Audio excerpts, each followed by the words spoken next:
It's a new week and welcome to Monday. Whatever is going on here, and here is getting through towards the city on Haile Selassie. Very, very busy. Outbound traffic on Haile Selassie, then going towards Kamkunji and then going towards Landis Road is doing a thing today. What's going on? Wow, there it is. Schools have opened today after that midterm, so I have a lot of folks getting back into it. Jogger Road into the city is pretty busy right about now. But the bothersome thing is this Haile Selassie junction spilling over well beyond railways. And so the question is, will you be able to get out of it as you're trying to get into the city? Just watch out for that. If you can avoid Haile Selassie for now, please do that as you're getting into the city. We're looking at traffic building up on the Thika Superhighway this morning as well. What's coming out of Westlands? Not much. You'll be all right coming onto Waiaki Way and then into the city. You'll be fine. We're looking at some traffic also then coming on to Uhuru Highway, and all of this is going to mishmash with what's going on Haile Selassie. On Mombasa Road, you're all right as well. As you get towards North Airport Road and then towards the Eastern Bypass, you won't find too much, but likely to get crazier as we get closer to 7. Talk to us this morning on Spice FMKE on Twitter. Let's keep things moving this Monday.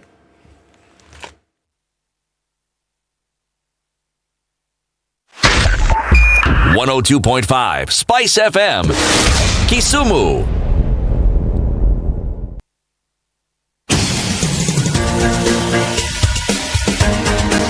This is the Situation Room, the home of hard-hitting political commentary and penetrating insights about the state of the nation. This is a talk radio experience like no other. The Situation Room, a place for hard truths, debates, and elevated conversations. The Situation Room, witty, political, engaging, deep, controversial. In the room, we have C.T. Muga, researcher, academic, seasoned political observer, a fountain of wisdom in these politically uncertain times. Ndu Okoh, Nigerian by birth, Kenyan by choice, communications expert, Pan-Africanist, a truth seeker and believer in people power, and Eric Latiff, agent provocateur, the man in the chair, seasoned journalist, news hound, a man who believes in punching up, not down.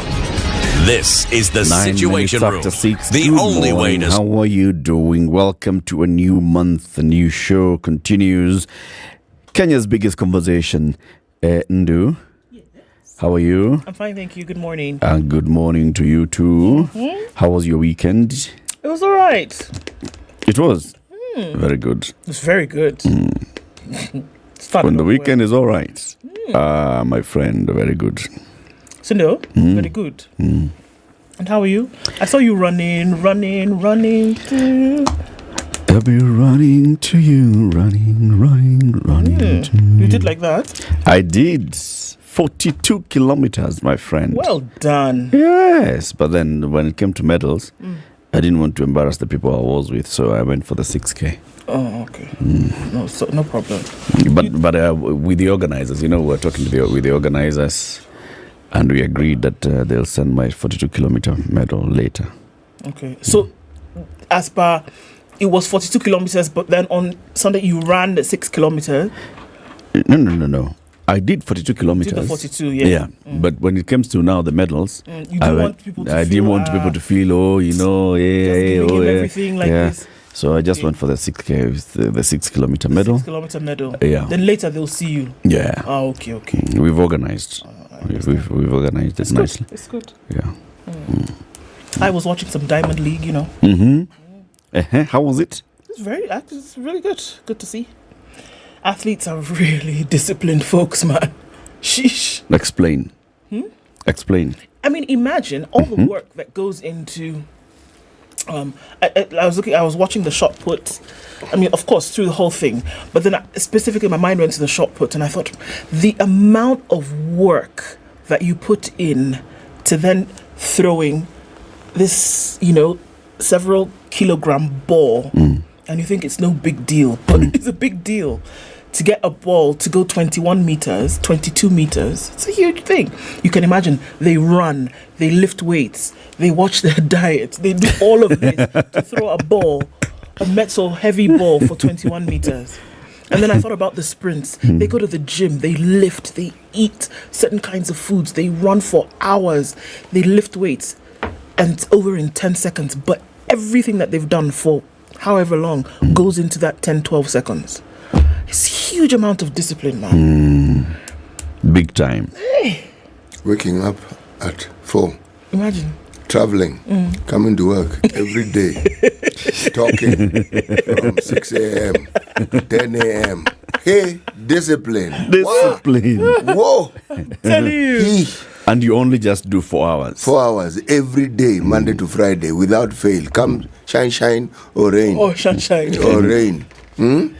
Holiday or not, Here you are. you are here. Imagine. Hey, now, discipline. Huh? In fact, you don't even have time to go to the gym.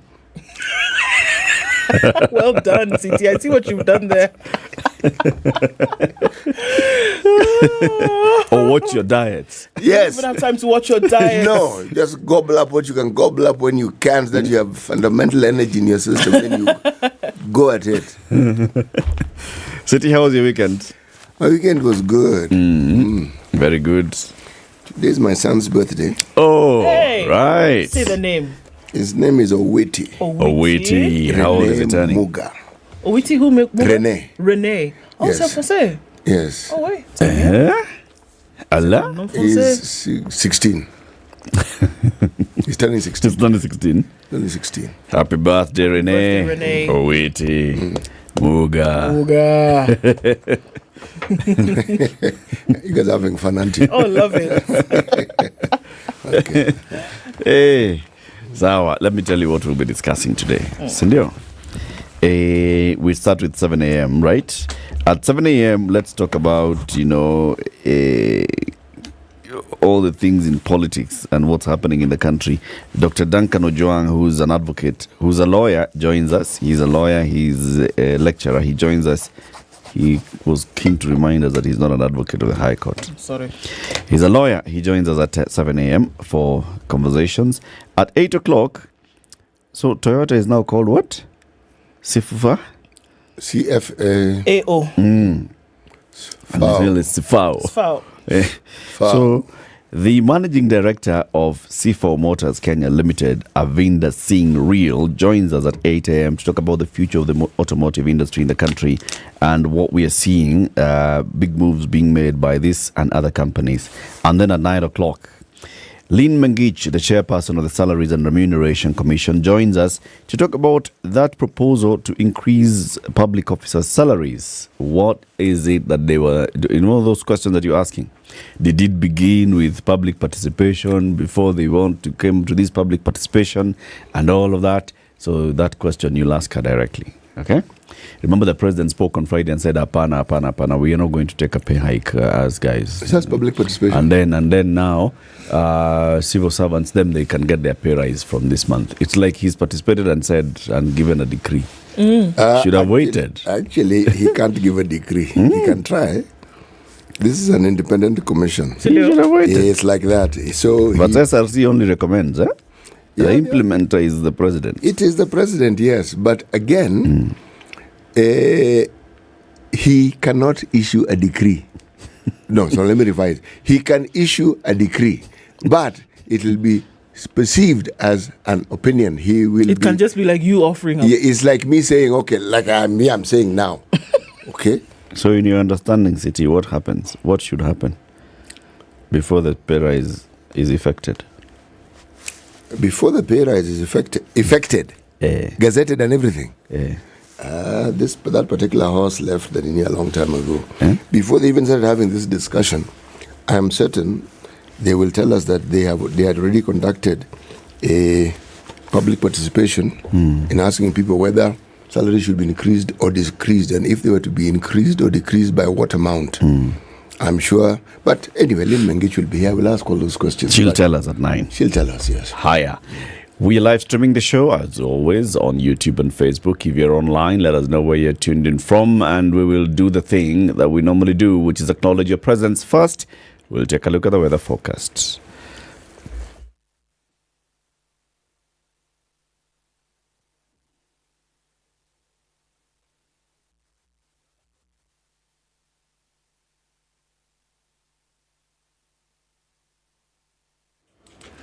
Looking at cloudy conditions in Nairobi this morning at 14, going to highs of 19 and lows of 12. It's cloudy at 14 in Nakuru, highs of 23 and lows of 13 Monday.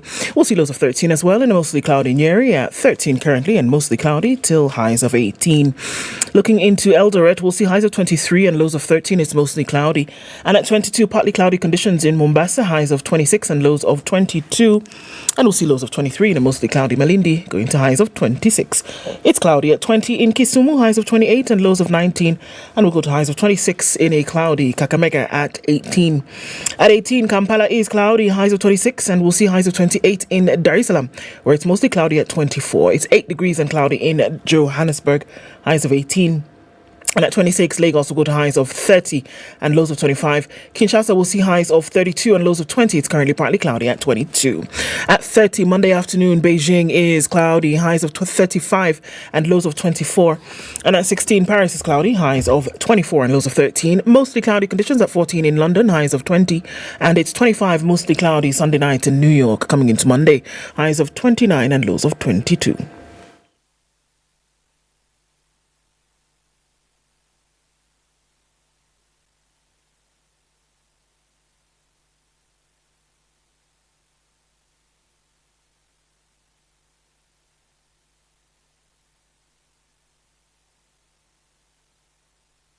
Nineteen after 6.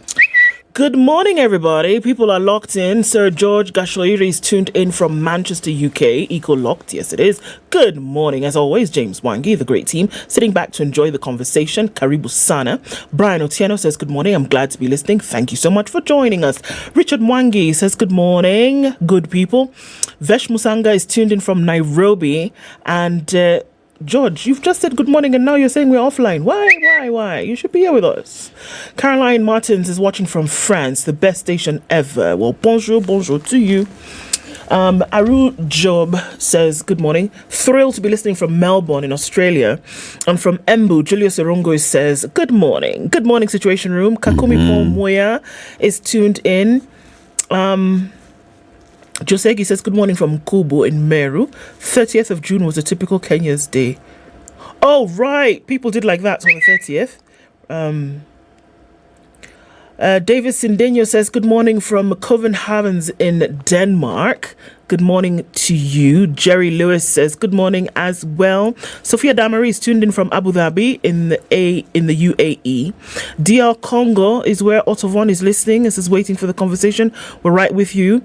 Live and clear from Germany is where George Titer Mite is this morning. George, good morning. How are you? Wuhan. Remember Wuhan? The same city in China. Where what happened? Well, it is alleged all manner of things happened, but the consequence, which is of most concern, was COVID. There are those who conspired and stated that COVID emanated from Wuhan. From Wuhan. Yes. Well, that's where Wycliffe Ayoma is tuning from this morning. He says good morning. Solfo says good morning. Wazito tuning from Abu Dhabi back to work after a long Eid break. Yes, it was 4 days in this past, was it not? Isaac Moy says good morning. Greetings from Doha in Qatar. It is 48 degrees in Doha right now. 40 what? 8. Thank you very much. Bas. Blackwater, good morning to you. Thank you very much for joining us. Kemen says he's tuning from the USA this morning. Good morning from this Kikuyu cold room. Somebody's in the freezer this morning. In it. I know it's starting to get really frosty. It's nice, but please be very careful to be warm as you can. Good morning from Atlanta in Georgia. Elias Tenai says Enoch Kibati is tuning from Bloomington in Minnesota. And Usuli is locked from Garissa. Good morning. And CT, happy birthday to your son. That's from Johanna Michael Wagenye. And Andrew Franklin is also online. Cabrisa. Good morning. Even Kaiser Obed says good morning. Is it? To you all. Yes. Wait. Who did we see on Friday that we said we would greet him? You have to remember the name. Sheesh. It starts with that. Lloyd. Lloyd of Lloyd Masika. Right, remember, that's what we're going to use to remember it. Yes. Lloyd, good, you've remembered. Good morning, Lloyd. Hope he's tuned in. Yeah. Haya, Bwana Muga. Fanya namna hiyo. We're in Libya today. Libya. Okay. Sawa. Libya. The thing that struck me about Libya, I was reading. Remember there was this gentleman called Simon of Cyrene. He's said to be black. Cyrene was Libya. Actually, you, my man, are a man who sees ahead and sees all manner of things. Actually, it is one of the provinces, the main provinces in Libya. But anyway, the proverb. We will talk more about Libya later. Okay? Okay. Is that okay? Okay. All right. Now, Libya is in the middle. You know, it has all manner of neighbors. Okay? In the north is the Mediterranean Sea. Mediterranean. And because of that, it's one of the points that people consider to be a favorite point if you want to hop over to Europe. Okay? Then, to the east, it has Egypt. Southeast has Sudan. Chad to the south. And Niger, I'm told Niger to the southwest. And Algeria. How is Algeria pronounced in French? Do you who knows these things? Algeria. Algeria. Okay, Algeria to the west. Tunisia to the northwest. Man, this country has neighbors. So this one has very many neighbors. Man, it has neighbors. But it's a huge country. Fourth largest, man, country in Africa. Big country. Okay. Right. It came running and was met by a slope. It came running and was met by a slope. Guess what happened when he encountered a slope? It sloped. Yep, it did. It became slippery. Yep, it did. In fact, everything you say, my response will be the same. It yes, did. It did. He stopped. Yes, he did. He ran and tumbled. Yes, he did. Sour. The slope changed everything. Higher headlines. On the front page of the Standard, intrigues of missing school reform report. Now, this headline would make you think that there was a report, somebody saw it, and then it disappeared somewhere into the belly of whatever office. But it's not missing in that sense. Missing in the sense that it was supposed to have been made public 3 weeks ago. The Working Party on Education Reforms said that they were going to present a dossier on all that they've collected over the last however many months. That has not happened. So it was not in somebody's possession and then it went missing. Okay, get it? So intrigues of the missing school reform report. Task Force on Education Reforms was to hand over its final report 3 weeks ago, but promises to make it public have not been met, raising doubts on the recommendations that the 49-member team could have made. All right? Okay. The front page of the Standard also is a picture of folks sitting and coming to terms with the loss that the Londiani tragedy brought about. What? It was a terrible accident this weekend, and I mean, unbelievable. So there's a lot of stories around that today. We'll look at them. Children go back to school today after the midterm, and the petrol prices have gone up. Case, according to Justice Tande, being put to hold any kind of change in fuel prices bore no effect on April. Okay? And children going back to school, fuel prices have gone up, transport prices have also then gone up. So that's the thing that we're looking at today, and and probably that's why we're seeing this heavy traffic right on Haile Selassie and Kamkunji today. Malala in cabinet, little men whose words become law. I thought that was an interesting headline. Interesting, or maybe a bit derogatory, but all right. Choose your poison. So what next for Mali after UN pullout? Pullout meaning did they pull out of the UN? It's a little bit interesting to still see. All right. Or UN pulled out of Mali. Or somebody pulled out of something. That's for sure. All right. On the front page of The Nation, youth exodus. It would appear that many young people are leaving Kenya or would like to. 70,000 passports in the waiting. And the department can only process 700 per day. It's going to take 1,000 days, 3 years, according to this story, to sort out the backlog. And this is not taking into consideration folks who are still coming on a daily basis to apply. Hey. Folks are said to be looking for greener pastures for employment, and the tough living conditions have driven many young people to the edge, and they want out of Kenya. Also on the front page, inside Ruto's plan to claw into Raila's Nyanza turf. So we also saw that from the Londiani accident tragedy this weekend, that CS Murkomen had said that these roadside markets, roadside vendors, remove them. Move away. We don't want it anymore, because we can see obviously there's a loss on their side, but there's also a bit of a, what can we say? It's, anyway, he said, look, move, because there could be cause for accidents by them being there. Then there's also loss for them by them being there. But we'll look at that, because they defied him, and the day after he said this, they were right back there. On the back page of The Nation, meet freshly minted millionaires. Now, we saw that with what Faith Kipyegon did last month. She got some good money, and we're seeing some more. Naomi Jabet, she crossed in the Nairobi City Marathon. Robert Kipkemboi clocked also in the Nairobi City Marathon, and they've been made millionaires, bagging 7 million shillings here and there. It was interesting to watch that as well. Cool beans. So, The Business Daily. Double blow for motorists as IPRA ignores levy cut.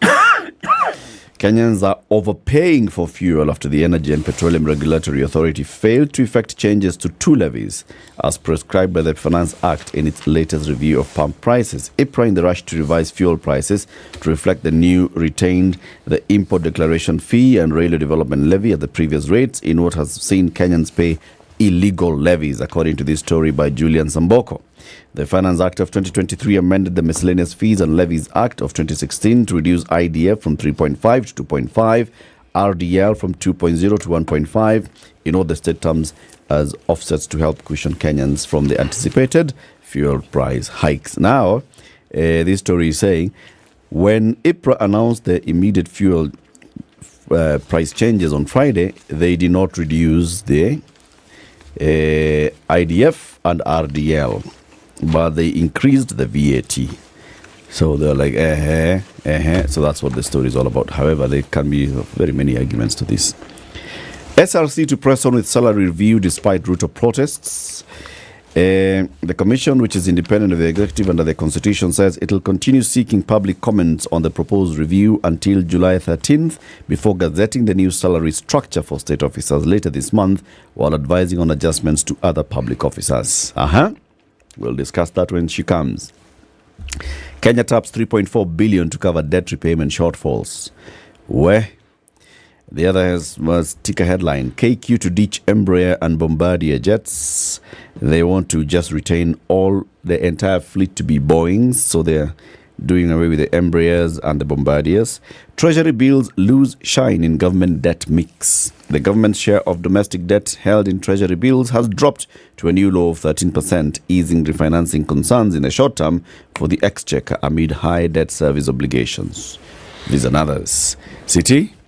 You have the East African and the thingy-majiggy? I have the East African and the thingy-majiggy. Maize prices plummet in Dar over ban. Farmers want rules shelved as prices fall by over a half. That's in Dar es Salaam. Prices of what? Maize. Yes. Plummeted. By half. Half is 50%. Usually it's 50%. Yes. Okay, so now that's what's happening in Dar es Salaam. At the same time, in neighboring Uganda, something even more interesting is happening. Kenya shilling vanishing from Uganda market. The unit has lost ground against peers, causing panic selling. Meaning, the shilling is losing ground against the Uganda shilling. That is what it is doing. Yes. Our neighbors have problems, but the problems are not similar to ours. They have other problems. Yes, and we also have ours. It's like that. So East Africa, this is the headline, bang in the middle. East Africa, no, let me read something else before reading this one, the weary thing. Somalis have no app helping them to find love online, but they're not calling this dating. That's in the magazine. You're going to have to This say is- that again, please. I'm going to read it again. Please. Somalis have an app, an app helping them to find love online, but they are not calling this dating. That's a story. Or in it's the just magazine. finding one another. Just finding one another. The app helps you find. Tafutana. Deep found you, that sort of thing. But it's not a dating app. Yes, and also, It's a finding app. yes, and it's not something that is supposed to avert you from hide and seek. Okay? It's a finding app. You're not hiding, you're there. Okay? Unwanted migrants, a blow to Rwanda.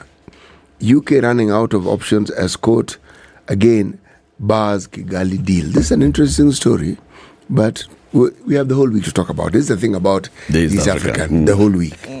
Kenya wary of Sorry, let me start again. It's not Kenya. It's East African community wary of EU. You see East Africa, you just see Kenya. Yes. There's Kenya here. There's a East Kenya word Africa there. wary of EU. Kenya trade deal. Okay, so bus. It's the trade deal we have with the EU. Experts say some provisions of the EPA jeopardize the common market at a time Africa is propping up its own free trade area to boost local producers. We did raise this question. We did ask. And we said, okay, what does it mean? And we will look for experts who understand these things better than we do. Come and explain to us what exactly it means. Yes. Because the East African community is a much bigger, stabler body to function with. The Africa Free Trade Area is an even more robust and a bigger area if one were to deal with it with relation to other countries and other trading blocks. But then, Higher. The to- star. moments of truth. Today. This one of But today. before I tell you the moment of truth, on the right top hand corner in teal green, relief for family as abducted city lawyer Hassan returns home safe. He was left at a fuel station. All right? Stories on page 3. Okay? Then lower down, no record of country's public debt reveals Auditor General. Let me repeat that one in case you didn't hear it clearly. Which country? No records, Kenya. No records of country's public debt reveals Auditor General. There is no official record of the country's public debt position. No official record No. of the country's public debt position. Auditor General Nancy Gathungu says there is no financial statement to show the debt position. The status is only included as an annexure in the consolidated fund statement of expenditure, she says. She says no one knows how much loans and overdrafts are held by national and county governments. Yes. Jimmy Wanjigi seem to have been on to something here. Okay? But my favorite story is this one. This one I'm going to talk about at length.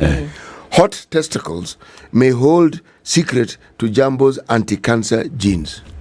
Oh, wait. No, I'm not discussing a pornographic site. Stop I am on the talking fir- about science. Hot, as in moto. Yes, testicles are known to recede in the cold. Jumbos, come cold or sunshine or rain, the testicles elephant. do not. Yes, Elephant. they stay. They stay what? Pale, pale.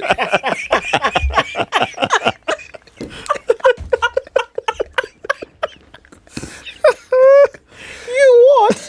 Pale, pale too. So they don't recede in the cold. No. Them, they don't know cold weather. Okay? There's a groundbreaking study that was published on June 27th in the journal Trends in Ecology and Evolution. The study suggests that the absence of testicular descent, in elephants may have driven the development of multi-anti-cancer genes safeguarding their temperature-sensitive sperm production. I'm so confused. So elephants don't get cancer. They don't get testicular cancer. No. They do not. But now, if you keep asking me these questions, what story will I be telling you? Oh, Story. Okay, you tell us about traffic. Then City will tell us about this. Jumbo testicle. Oh, you thought I was talking about just ordinary tests?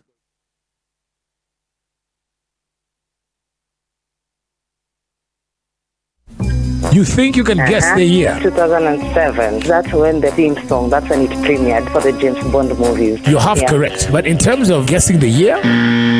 Okay, if not 2007, then 1963. Oh, now you're just throwing things, eh? You're throwing the sufria and everything outside. The Spice Drive. Big hair and the biggest hits from the best decade. Tune in to the Spice Drive with me, Edward Quatch, 3 to 7 in the PM. The Spice Drive, only on 94.4 Spice FM, Nairobi. Damn. Okay, so let's take a look at what was happening in the middle of the CBD. Haile Selassie was already starting to pack up, and it's really still very, very crazy. And this is going to affect everything else that's happening in that CBD area. Hasn't been this way for some time. So inbound traffic on Haile Selassie getting towards the roundabout at Kamkunji is madness. And that is affecting outbound traffic as well. All right, and it's getting then on past railways. There's a beehive of activity there. It's not moving. So if you're coming from Gong Road and you're trying to get destination Landis, for example, you might want to go the round way because going straight is going to get you stuck here where everybody else is right about now. There's also traffic coming in from Jogo Road as you get towards the junction at the City Stadium. You might want to then go left on Lusaka.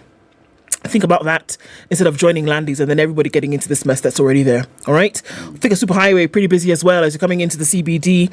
As you get past the Outer Ring Junction, it's going to get heavier as you go all the way out towards Moranga Road. And way beyond that, beyond Garden City, Safari Park and everything else coming in from Zimmerman. Very busy traffic this morning. Wayaki Way is also busy. James Gishiro yet to join the party, but we're likely to see that right around 7. Kiambu Road is also starting to build up as you're coming in from Muthaiga Square. And we're also seeing a little bit of traffic on North Airport Road as you go towards the Eastern Bypass. So Monday is that day and it's here and it's heavy. Let's know what's going on where you are this morning. Want to keep things moving regardless. Talk to us on Spice FM KE on Twitter.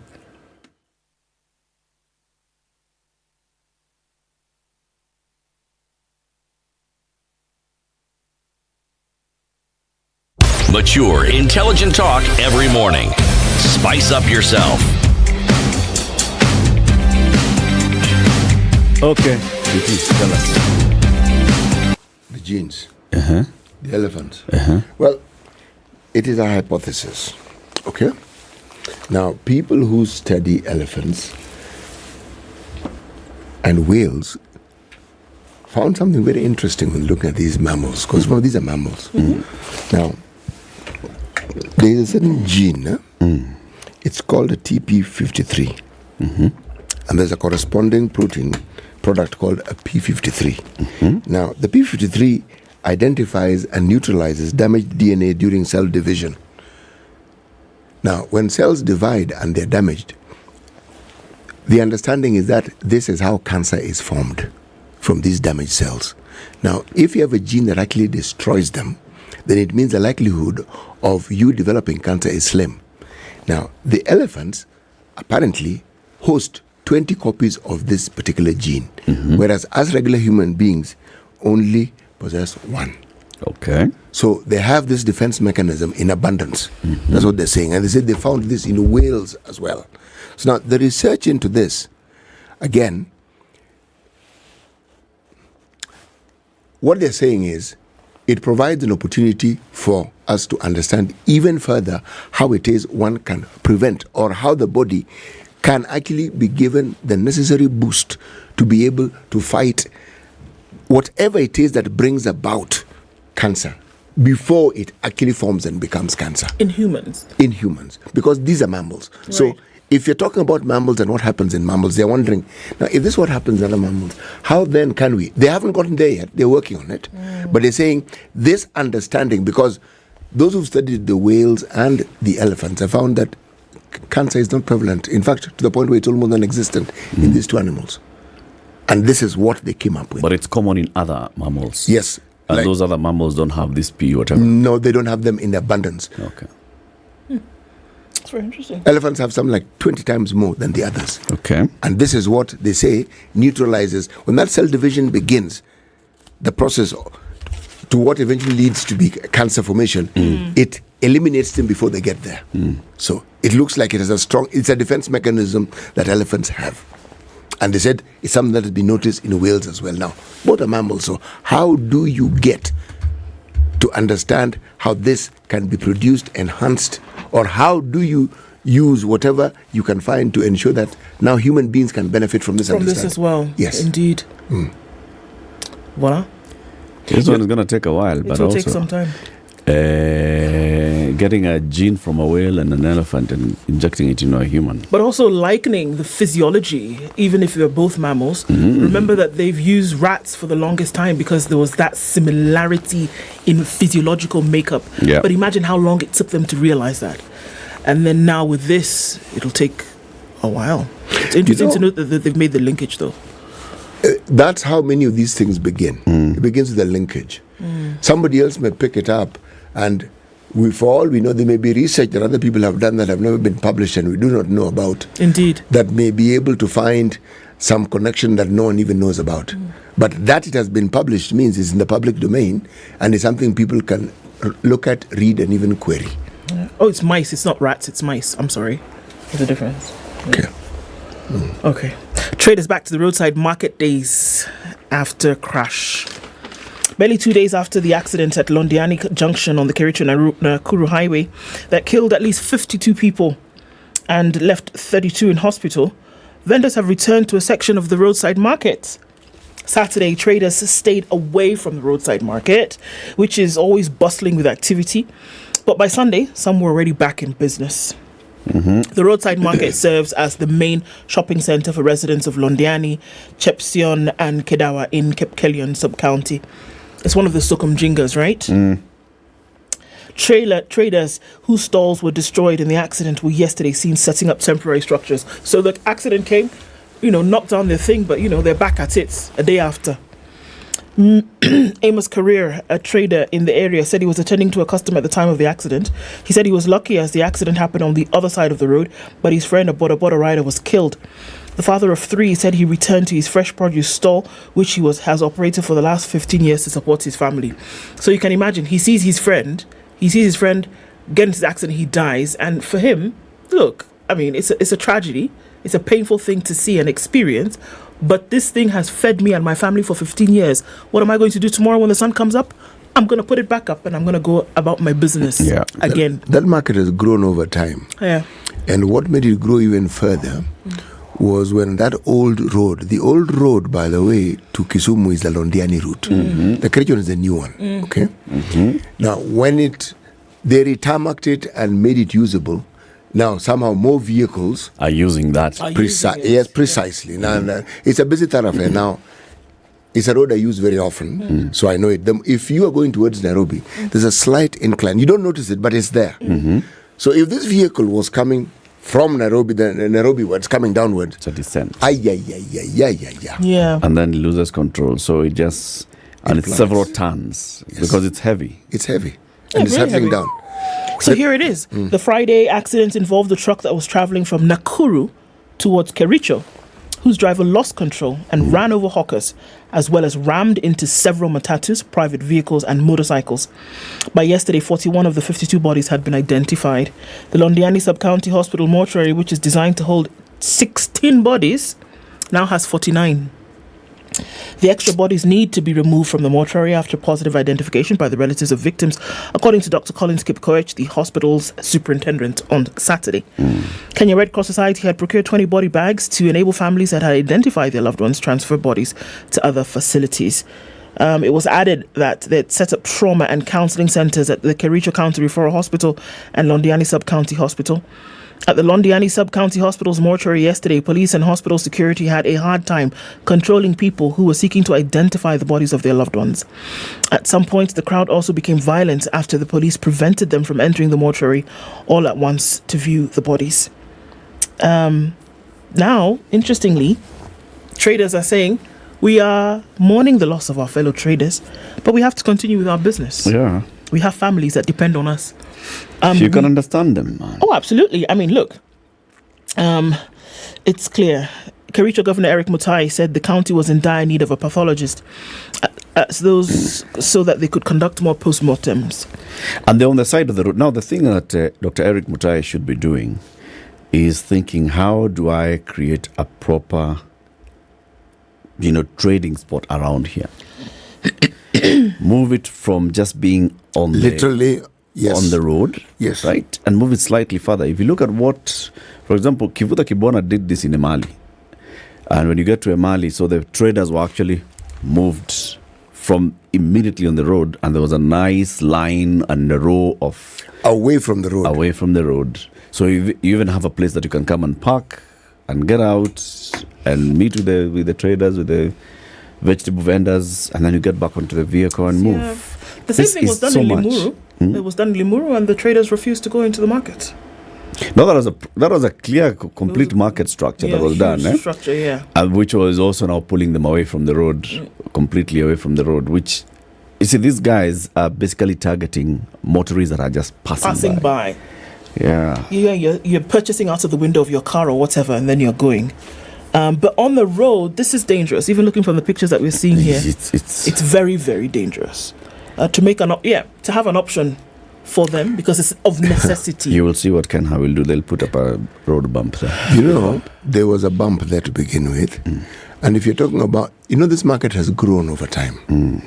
There's just a few people selling vegetables, onions, tomatoes, what have you. It has grown. And they were actually just near the turnoff to Londiani. It moved further up. So it's like a sea of traders on both sides of the road. Okay? Now, this has been a disaster in the waiting, if I may use the term, for the longest time. Because again, vehicles stop to actually buy whatever it is they wish to buy. Now I'm imagining that part of this problem was there were people who had also stopped in that place to do a little shopping. Sure. Yep. If you look at if you know the numbers of people who are actually who mill around there at any given moment in time, and all this could have been avoided. It was a tragedy. All this could have been avoided. There's something that happened in Ruai last week on Monday, which is a bit bizarre. A Nigerian man who was murdered last Monday may have been forced by his killers to call his Kenyan girlfriend and pretend that he had been involved in an accident along Kiambu Road to lure her before they killed her too. 31 years old Rachel Kanini, who lived with her boyfriend identified as Olujobi Benga on Ridgeways, Kiambu Road, received a call from her boyfriend informing her that he had been involved in an accident near Muthaiga. Accident, Muthaiga. Olujobi calls girlfriend Kanini, says come. Before she arrived, Benga is said to have called Kanini again to inform her that he had been arrested by people claiming to be police officers and that he needed her to accompany him to a police station to record a statement. Benga did not disclose the police station the alleged officers claimed to be from. These were Kanini's last moments as shared by close friends on a WhatsApp group formed ahead of her burial in Tala, Machakos. Her friends say Kanini called them and asked them to pray for her boyfriend after he called to say he was in distress. One of the friends, who asked not to be named, says Kanini was about to get married and was worried about the whole accident and arrest saga and may have innocently driven herself into a death trap. This is what she says. The last moment I had with Kanini was a few weeks ago when she called me to ask if I could accompany her to the just concluded Safari Rally in Naivasha. She sounded excited. The last conversation was when she contacted me on the day that she disappeared to tell me she was worried that her husband had called to inform her that he had been involved in an accident and was on her way to the scene. She said, "Pray for my husband. He's been involved in an accident." A few minutes later, Kanini called the friend to say he had been arrested by people claiming to be police officers. It appears that after Kanini turned up, she was bundled into her boyfriend's car while her own vehicle was dumped in Thome area. Benga's car was later burnt. So she comes in her car, she finds these people. The car is abandoned in Thome. The man's car is burned. The couple's disappearance before their bodies were found dumped in Ruai almost a week later was reported at the Kasarani police station. Although Kasarani DCI are declining to reveal the preliminary findings of the investigations, family and close friends as well as detectives familiar with the incident told the nation that the couple's killers were probably well known to them, given the manner in which they were killed. A source at City Mortuary told the nation that the two were apparently tied up, tortured and beaten with a blunt object before being burnt. It seems they were killed by people who knew them very well, and their killers made sure that no trace was left behind to link them to the killing. They were brought here by police officers from Ruai, and they were detained as unknown until recently when their families came here and identified them. Ruai DCI boss Dorcas Simalo says she did not have details on the matter as her jurisdiction was a secondary one. She says that is a matter now being handled by Kasarani. So far, no one, even their friends, know what the deceased did for a living, but what they do know is that they lived a good life and openly displayed their affection, especially on social media. Gosh. Just like that, I was in an accident. Come, I've been arrested. Please come. Then both of us are. Then both of them found dead. Bana. Very odd. Like that. Crazy. Crazy. Another story. Huh? Okay. So let's look at this intrigues of this missing school report. It's not missing in sense that it has never been there, so you can't, lose something that was never there. Task Force on Education Reforms was to hand over its final report 3 weeks ago, excuse me, but promises to make it public have not been met, raising doubts on the recommendations that the 49-member team could have made. So it's the working party that was then commissioned by the president to go around and find out what could be the problem with the education system, and then recommendations that they would make then for implementation. That is still yet to be realized. Okay. That's strange because it says it's on page 4 and it's not. I don't know. It's on page 4? Disappeared to. It's somewhere else. Tack. Or they forgot to upload the story. They forgot to actually put it on page 4 like they said. They actually forgot to write the story. Like they said they would. Unless you say it's on page. Okay, it's so on here page 13. It's on page 13. All right. Now, Kenyans are waiting with bated breath, are they, for the final report on education reforms by a task force that President William Ruto appointed in September last year. It has been 3 weeks since the team completed its work and remains unclear why the report has not been made public, despite promises to that effect by Education Cabinet Secretary Ezekiel Machogu. The report is expected to give direction on a number of issues as far as education is concerned, from primary to university education, all aimed at improving the sector. The Presidential Working Party on Education Reforms, gazetted on the 30th of September, had 6 months to complete its work. It had a budget of, take this, 236 million shillings. The contract by the team led by educationist Professor Raphael Munavu was to end on the 30th of March. The team would submit progressive reports on a 2-month basis to the president. Overall, the 49-member team was to collect views from Kenyans and propose changes that would affect the implementation of the troubled CBC. They were to look into mid-level training, at the same time suggest modifications to university education. After false starts, according to this article, several weeks of collecting data and public participation sessions, the team presented interim reports, some of which were rejected by the president. The team's final report remains top secret long after the expiry of the mandate. The closest Kenyans came to interact with the final details of the report was on the 6th of June during a stakeholders validation process at the Center for Mathematics, Science and Technology Education in Africa. But this was a closed-door meeting with the media barred from covering the event, attended by a controlled representation of selected stakeholders. Soon after the meeting, Machogu assured Kenyans the report was ready and would be presented to the president. Okay. 3 weeks after that validation meeting, the fate of the report remains unknown. Some insiders say President Ruto would have unveiled the report after the validation conference already if the team had done a thorough job. So the speculation is rife that the president is not happy with the report, and that is why it is what? It is missing. Yeah. So on May the 3rd, Machogu told Kenyans that the report is ready for handout in 2 days' time. Maybe May 5th has not yet come. Okay. Machogu said the report had captured all the views raised by stakeholders. A number of you complained that the curriculum is a bit too heavy. The answer to that is coming on Friday, when the head of state will make his announcement on conformity to what has been recommended by the task force. So in 2 days' time, from the 3rd of May, okay, it's looking a bit dicey. So then again came the 30th of June, which marked the 9th Friday since Machogu promised the report would be out. He had said it would be out this Friday. So 8 more Fridays. Nothing. Nothing. This thing was set up to fail.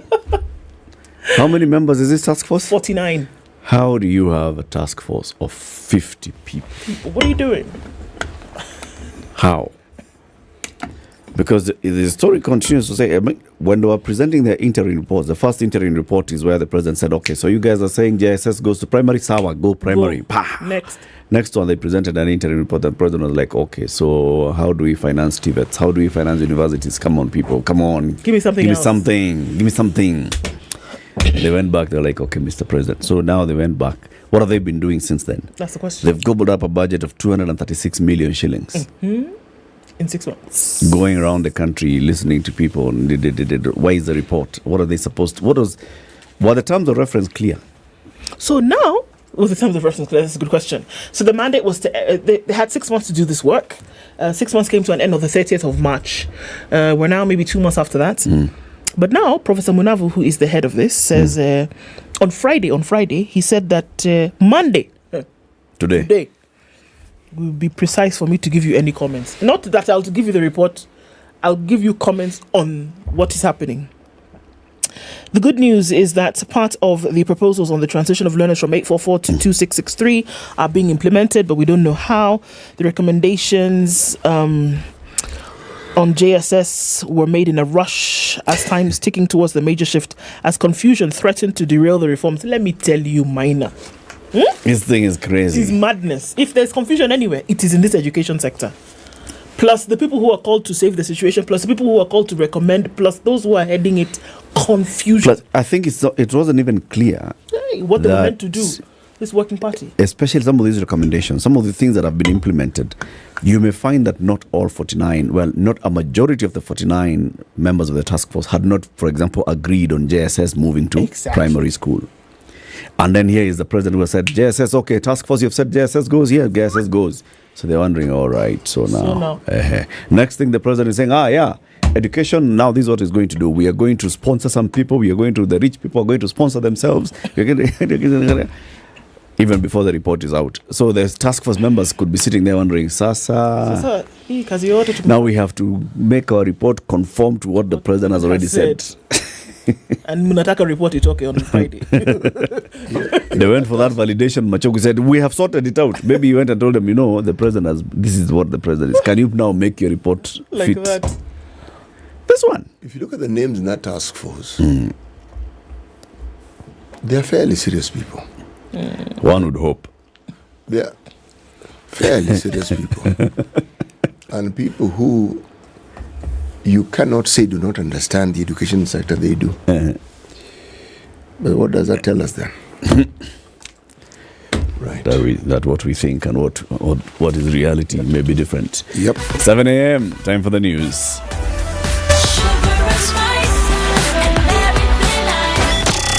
Love Spice FM because of one, the music. The playlist is good. Spice. You played the best music. More of the classics and the hits you love. We are Spice FM. The news at the top of the hour on radio.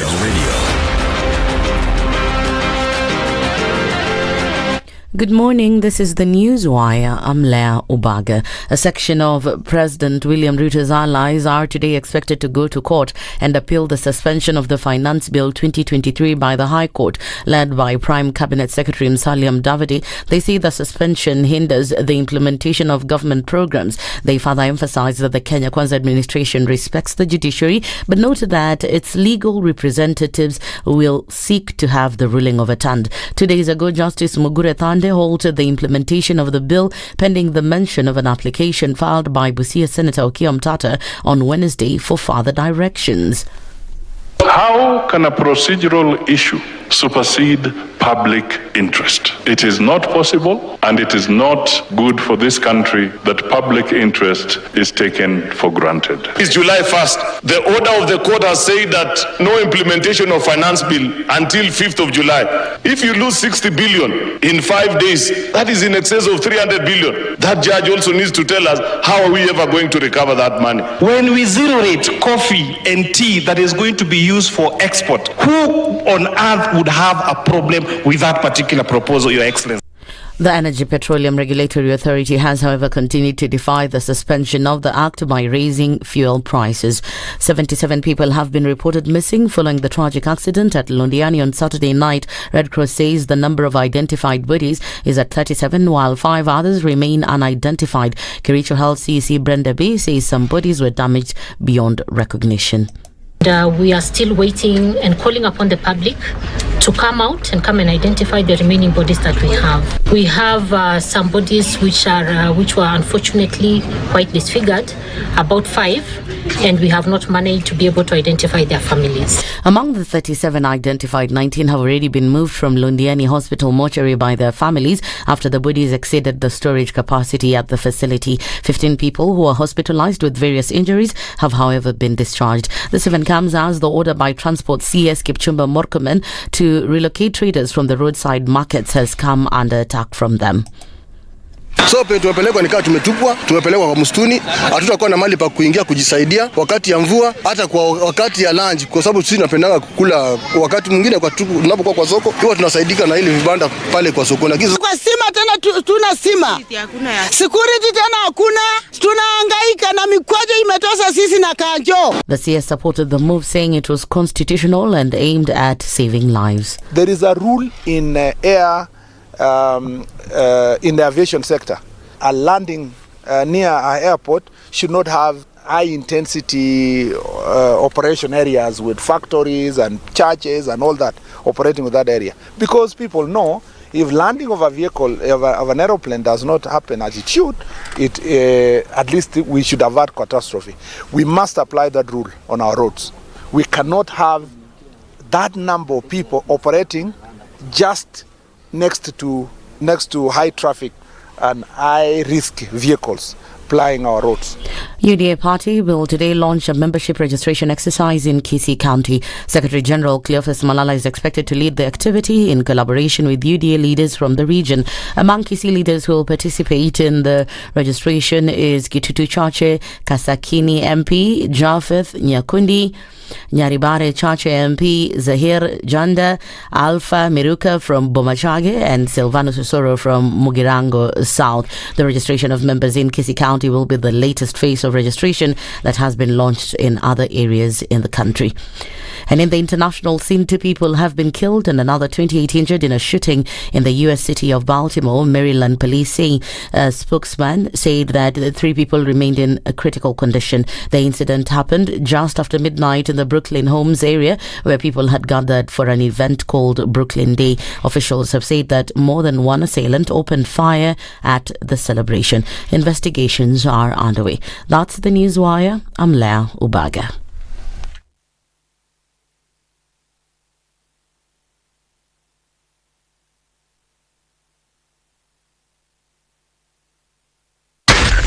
Spice FM, Nakuru. All right, it's a very busy Monday morning.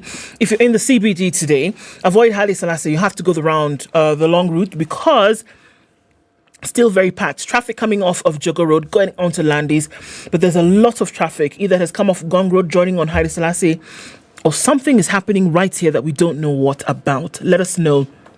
But if you can avoid it, please do. So that's Haile Selassie. In and outbound traffic is crazy. Let's look at the Thika Superhighway, where it's just as crazy as you're getting in from the Outer Ring Junction all the way through to the end and then onto Muranga Road. We're looking at in and outbound traffic also heavy on Kiambu Road this morning. So 2 more crazy points. On the northern bypass, quite some traffic. It's going to spill over towards Ruaka. It's coming in heavy from Kitisuru, and it's going to spill over to Limuru Road as well. We're looking at traffic on Waiaki Way, and now is when James Gisharo has joined the party. Monday morning is crazy from what we can see. Langata Road, also looking like it's going to get into that as well.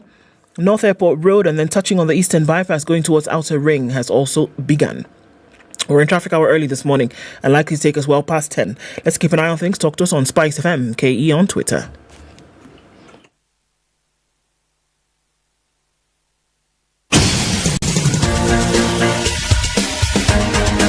This is the Situation Room, the home of hard-hitting political commentary and penetrating insights about the state of the nation. This is a talk radio experience like no other. The Situation Room, a place for hard truths, debates, and elevated conversations. The Situation Room, witty, political, engaging, deep, controversial. In the room, we have C.T. Muga, researcher, academic, seasoned political observer, a fountain of wisdom in these politically uncertain times. Ndu Okoh, Nigerian by birth, Kenyan by choice, communications expert, Pan-Africanist, a truth seeker and believer in people power, and Eric Latiff, agent provocateur, the man in the chair, seasoned journalist, news hound, a man who believes in punching up, not down. This is the Situation Room. 7 minutes after 7. Good morning and welcome to the second hour of Kenya's biggest conversation this new month, Monday, the 3rd day of July 2023. Have you gone and done your monthly shopping? If you haven't and you're still considering it, please consider this. Go to Naivas and buy Colgate. When you buy Colgate, for every tube of Colgate that you buy, some of that money goes towards bringing smiles to people's children in several parts of the country. Colgate are doing this project where they are sinking some 30 water wells to benefit more than 150,000 people in various parts of the country. People who have no access to safe drinking water because of one reason or the other. And they've decided, you know what, we can do something. Why don't we just sink water wells? Why don't we allow these children to be able to have water in their schools and the community around them to also have a source of clean water near them? And they're saying, just let's partner on this. So when you buy Colgate, part of that money goes into this project. And we'll soon be having somebody from Colgate to come and tell us exactly where they're doing it and how they identified these areas. But to get more information, you can go to Colgate.ke. That's Colgate.ke, and you'll get more information. Or Colgate-Palmolive, that's their Facebook page. For this hour, we are going to have a conversation about politics and governance, and we are joined by lawyer Dr. Duncan Ojang. Good morning, Dr. Good morning, how are you? Very well. Welcome to Kenya's biggest conversation. Yes, sir. Ladies and gentlemen, good morning. Good morning. Yes. Karibu sana. Asante. At Homa Bay's finest. It doesn't get finer. It doesn't get finer. It doesn't get better than this. Wow. If there's any other one, it's a photocopy. It's a photocopy of this one. Even if it's a colored photocopy. It's a photocopy. It's a photocopy. Speaking of which, I've just seen a post here by BBC journalist Ferdinand Omondi, who's taken a photo at Rodi Kopanyi. And there's that sign, Rodi Kopanyi. And it says, "Good afternoon from Rodi Kopanyi, the kennel of Homa Bay County." And everybody who's going down towards Central must go through. You congregate at Kennel. This is where we are meeting so that we can then go together. So Rodi Kopanyi is the same thing. Yeah, Rodi Kopanyi is as the convening power. The actual word is Rodi. There was a nation there, Rodi Company. So I don't know, Kopanyi is the corrupted version of company. NY is Nya. Yes. Yeah. So yes. Meta seeing road company. Because then if you want to go down to Migori or down to Asumbi, Rangwe, my place, or up to Homa Bay, or to Ndewa, or Wotogik, or Kanyanduguogi, wherever. That's there. You meet at Rodi? Yes. Rodi Kopanyi. Meet at Rodi. Well, the professor here got local on us.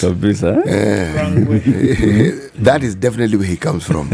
When you know such grand details. He's definitely from there. Yes, he's definitely from there. City, why don't you give him the day's proverb? Our proverbs from this week come from the country of Libya. Okay? It came running and was met by a slope. It came running and was met by a slope. Dr. Ojang. I know. How many strikes do I have before I'm counted out or down? Because last time I F'd it. I had an F on this time also. I didn't get it. It was from Ghana. Ghana, I remember it was a tough But you did not get F. Okay, there is no F. It was just an E. Meet expectation. What's the new? Approaching expectation. Barely making. Believe me. It came running. It was met by a slope. Yes. So, of course, the slope, I assume it will give the momentum. So, there is maybe convergence of nature to the coast. The timing became perfect. It took a life of its own. I don't know, man. I'm not trying to even be like intelligent about this. I'm winging it. If you relax and continue winging it, you'll still be on the right track. I'll be on because what we're asking for is your opinion. What's your interpretation? So it's not possible for you to be wrong. Wow. Even if you try. Even if you say that this particular proverb refers to an elephant which was flying in the direction of a crocodile, then they met. I'll say, fine. If that's what you've seen, then that's good. We'll form an opinion of you, but okay. Yes, but that's your interpretation. Think about it as we go on. A lot has been happening in the country, and a lot is happening now. I mean, if we just go by at 9 a.m. today, the Court of Appeal will be delivering its judgment on this particular case. The chief administrative secretaries. This is after some people went to court and challenged President Ruto's appointment of the CASs. Hi, what do you expect to see from the courts yourself? And what do you read from the entire journey, the politics behind it, the reasoning of the president writing to the Public Service Commission and saying, I need people to help my ministers to help me function. And then people going to court. It was one about the extra numbers, right? Constitution came to restrain the government. And that is the ideal, that the Constitution restrains and that every act under this Constitution, there is the concept of legality. So not even separation of power, that you only do what you are authorized to do by the Constitution. So that raised issue of whether that concept, whether the process is clouded, but there is the element of seeking the authority, because of course the Constitution says the president can establish any office as they proposed to the public service, which they did. Public service answered. Public service led the recruitment. So it's a very it's more, to me, it's wait and see, because unlike the last time, remember President Uhuru's process did not go through public service. I don't think they created the office legally. This one had that aspect. Then the issue is the numbers. Neither here, court have several options, including saying let them continue, but we have observed this, or totally throw the baby with the bathwater, or choose your best 20. So I don't know how it is going to span out, but I know that Kenya are waiting with their breath. Now let's look at that side of the politics. You see, everybody who's waiting, I mean, many people who are waiting are looking at it probably from the politics of it. More of politics, right? Not from, the number, whether they are 50, they were 20, they were 15, they were 35 or 49. It is the politics of it. Do you think it's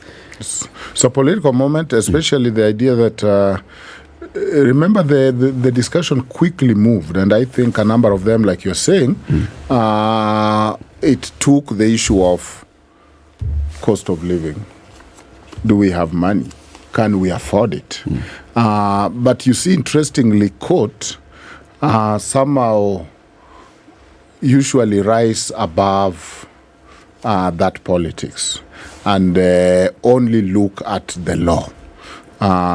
So court cannot say, given that the economy is bad, given that this, because now the president is justifying that this is actually why I'm doing this. The economy is bad. I need a good hand to help me do this. So there is politics. Both sides. There is high expectation.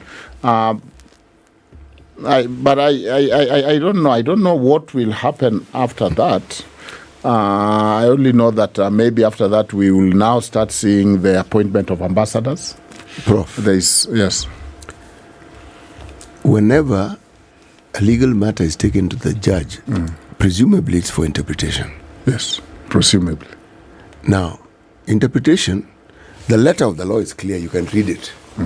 But what a layman like I thinks is that they then consider the spirit of the law. And the politics of the country forms that. Is the spirit? Yes. The economic situation in the country is part of it. So it is doubtful as a layman that court can ignore that the court will ignore the reality in the country. I gave the politics and the economic situation as the reality in the country and the influence it may have in a situation. I highly doubt that they would ignore it. And if they did, then I would argue that, well, the interpretation of the law is a lot simpler than I assumed, because all you do is you look at the letter of the law and you move along with it. But my lived experience is that rarely happens. Because if you read judgments, the lengthy discourse of judgments, a lot is considered. It's not one simple thing. They look into all these things and then come up and say, look, having looked at this, and then this is the law.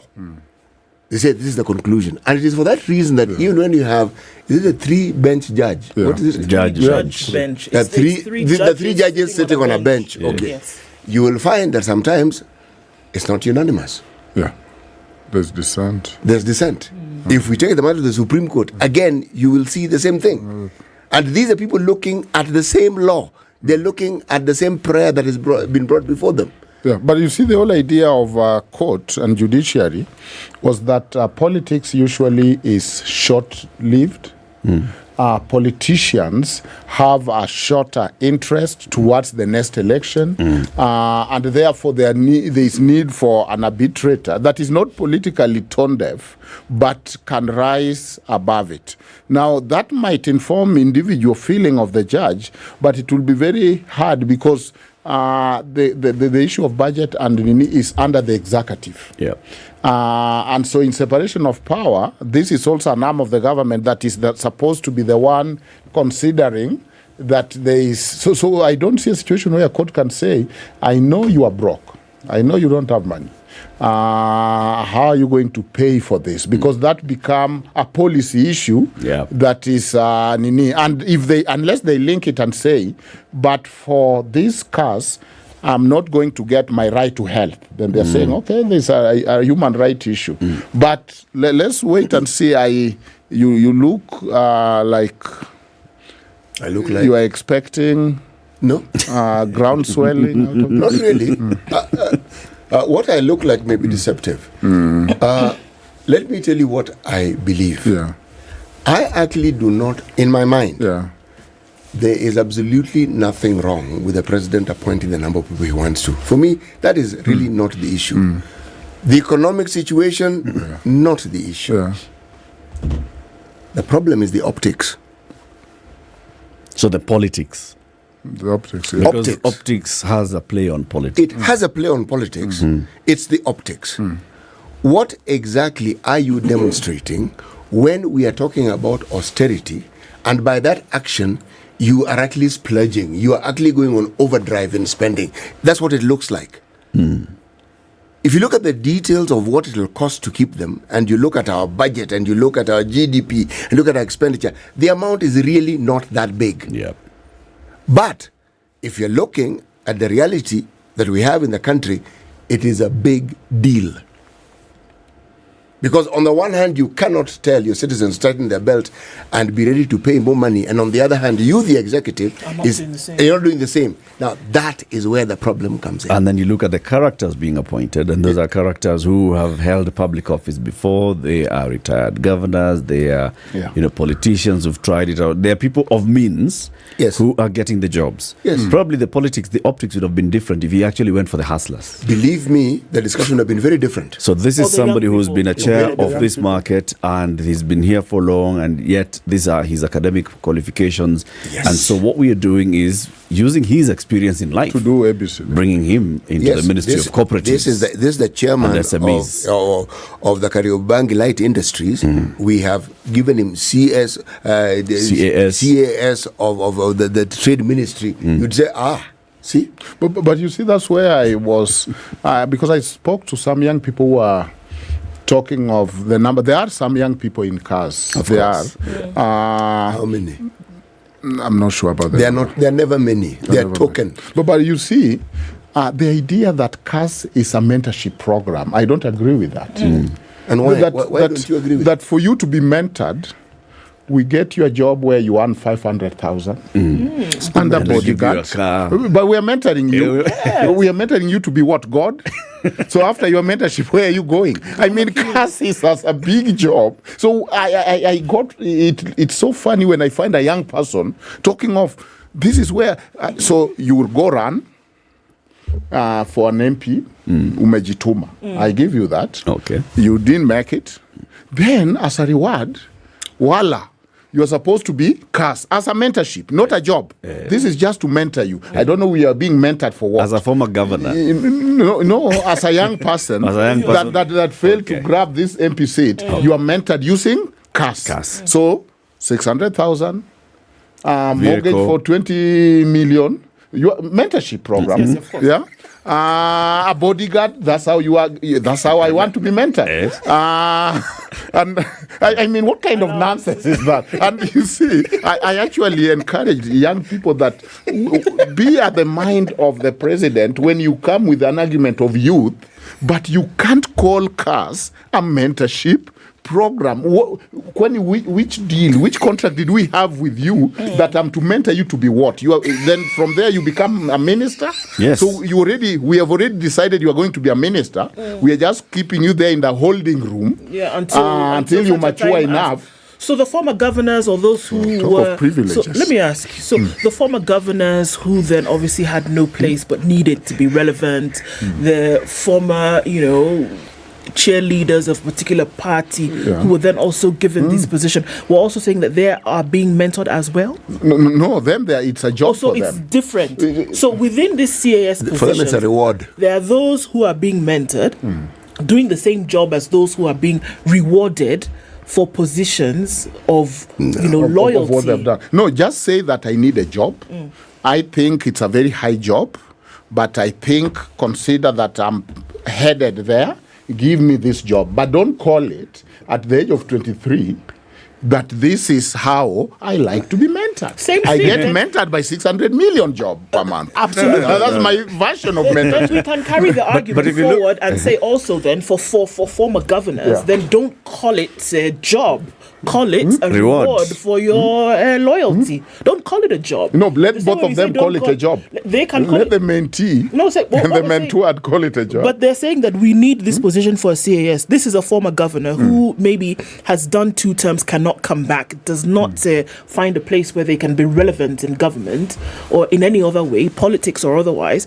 And then because you were loyal to the administration of the day, we say, okay, well, here's a position, let us give it to you. It is the same argument that you use for, don't call it a mentorship position for 23-year-old, whereby you're getting 600,000 shillings a month and a car and a bodyguard. Don't call it a job for this person. Call it a reward for loyalty. But if 2 people showed up, that you wanted to replace or to add another person in your bench, and somebody showed up saying that, okay, what do you guys do? Different conversation. Somebody said, I have an experience of 10 years governor. I have an experience of MD. I have an experience of having run.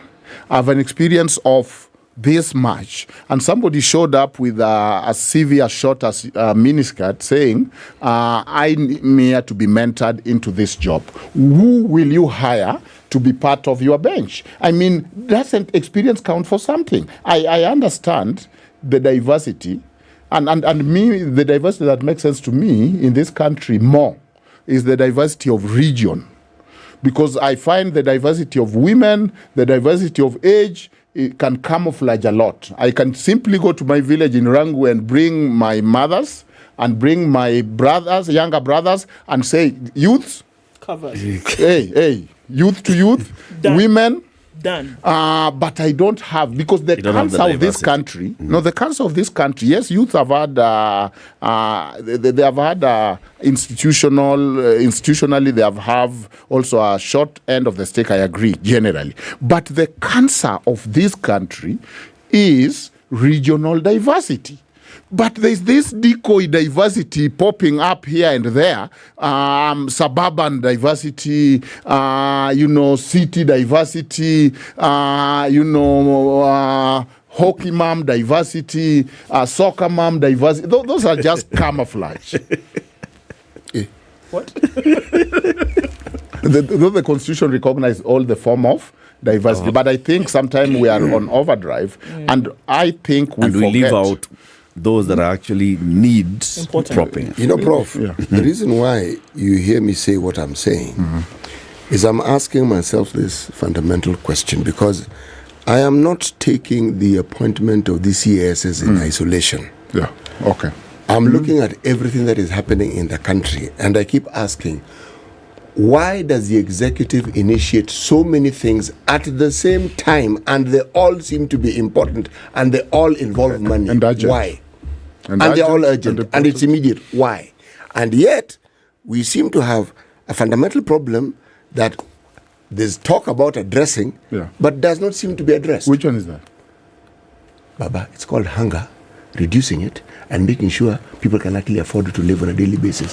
Something fairly simple, not complicated.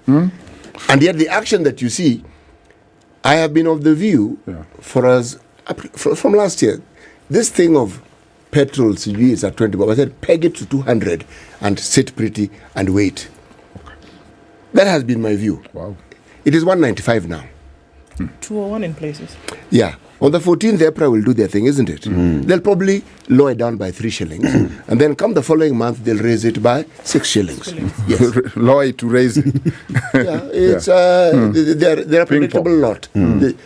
What I'm saying is, when I look at some of the things that the executive is doing, if you remove the political insinuations from them, some of them are definitely very good things. There is no question about it. However, when there are that many, the viability possibility is outweighed by the probability. You look and you say, it doesn't look like this thing can actually work the way it is being said. And then you look at a report by the Auditor General, and the Auditor General is telling you, we actually don't know how much we owe and how much we've borrowed. There is no record of it. We are paying. But we are paying. So it begs the question, so what are we paying? I mean, what I'm saying is, there's a lot happening at the same time, and just when you think it's a lot, something else comes into the mix. Flooding. Yes. So now, today we have this ruling that we're waiting for. Okay? I personally don't really care whichever way it goes. Okay. Not really. Will it solve the fundamental problem that we keep speaking of? The answer is resoundingly no, it won't. Will these people be able to solve the problem? No, they won't. They might dent the problem. They might not totally solve it, but they might give it a good hit. How exactly? How exactly? And you are right that really what we are reacting to, and even the anger, and very selective anger.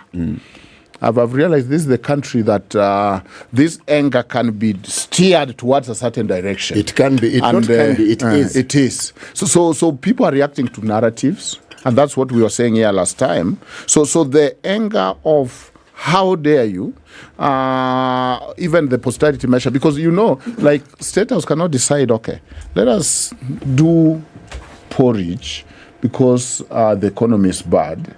the international visitor will still have buffet or whatever they are eating. Why must he have? Why can't the visitor drink porridge with us? No, but you see, when you go home to visit your relatives, and you are the big relative who's come from the US, they change the jogo. The remaining jogo will be killed. Yes, but if you found them drinking porridge, is that not what you'll drink? You'll drink it as an inning. But you see, on day 3. But you see, there's 2 ways. When you want to recover, you can waste the strategy and roll and say this is me, or there are things you are saying we must put in place to build from here. So if you are saying, this company is things are getting tight, we are going to now cut budget for whatever, there are things that might not even matter much or save you much, but will cost you more. Because you still must work, and you still must work as a nation or a country. State House must still be the place where your guests are coming. And are you not a man of faith where we talk of, I don't look like what I have been through? That there is the element of grace. I know that's a new word for you, grace. Faith is a substance of things hoped for, the conviction of things not seen. And once you have hope for them, you act like you are seeing them, isn't it? Yes. Oh, you have little faith. Let's take a break. It's 28 minutes to 8. Dr. Duncan Ojang is a lawyer. He's a law lecturer. He sits on several boards. How many boards are you on now, Doc? How many boards are you on? Moche Secondary, Kenya Power, my church board, SDA Church. I can be even on... Not you can. How many are you on today? Not the ones that you hope. A number of funeral boards. Not the ones you hope for in faith. So, Board of Kenya Power. Yeah, the Board of Kenya Power. Nairobi Rivers Commission. And I'm no longer in the academia. I left. Okay. Yeah. So Kenya, in this board, by law, you are supposed to be independent, and they are really, really part-time. Right. Yeah. Okay. Let's take that break. We'll be back shortly.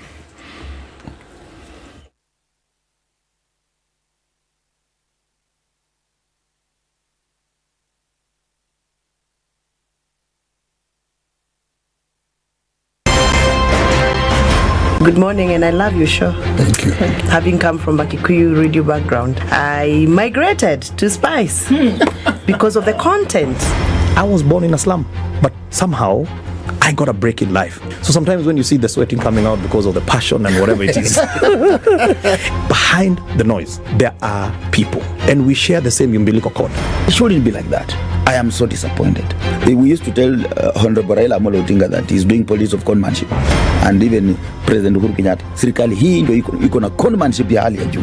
You cannot promise people that you reduce tax, then you double. In politics, there is the issue of trust. For you to turn around and then stab the same people who gave you that trust, there is no other level of dishonesty. Na hii mambo utaona dunia tu. The Situation Room, Kenya's biggest conversation.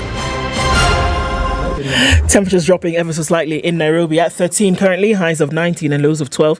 It's sunny at 14 in Nakuru, highs of 24, and we'll see highs of 18 in Nyeri, where it's cloudy. At 14, it's 14 and sunny in Eldoret, highs of 24 and lows of 13. We'll look at 22 as the low in a mostly cloudy Mombasa, going to highs of 26, and 26 will also be the high in Malindi, I beg your pardon, where it is cloudy at 23. Sunny at 20 in Kisumu, highs of 27, and sunny at 18 in Kakamega, highs of 26. It's partly sunny at 20 in Kampala, highs of 26, and 28 will be the high in a partly sunny Dar es Salaam at 24. It's 7 degrees and cloudy in Johannesburg, highs of 18, and we'll see highs of 30 in a mostly cloudy Lagos at 25. It's 22 and clear in Kinshasa. It'll go to highs of 32 and lows of 20.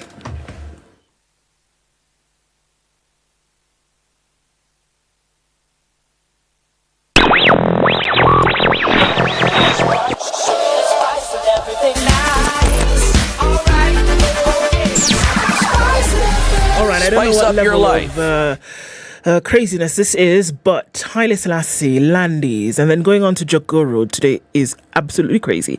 It's spilling over towards parts now of Accra Road, well into Moy Avenue.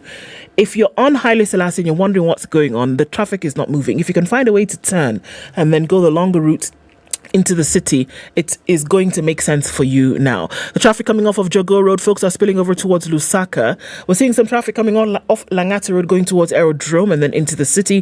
Folks coming off Ngong Road are going to want to get onto Haile Selassie as well.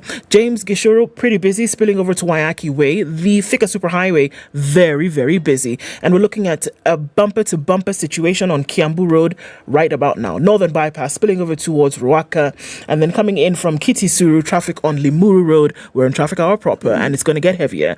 Let's see what happens in about half hour or so. But everywhere you look this morning, there's some traffic. Spice FM KE on Twitter. Let's talk there and keep things moving.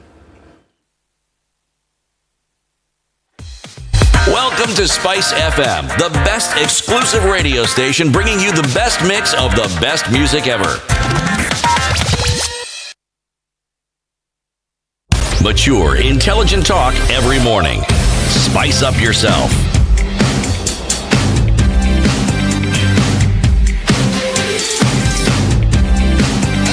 Mornings done right. 94.4 Spice. The conversation continues. Our guest this morning is Dr. Duncan Ojang. He's a lawyer, and we're talking about politics and governance in the country. Now, still on the issue of rule of law, Dr. Ojang. Alice Muthoni Wahome is the Cabinet Secretary for Water, Irrigation and Sanitation. Yeah. Last Tuesday, she sat in a cabinet meeting, which was also attended by several people. Cleopa Malala, who is the UDA Secretary General,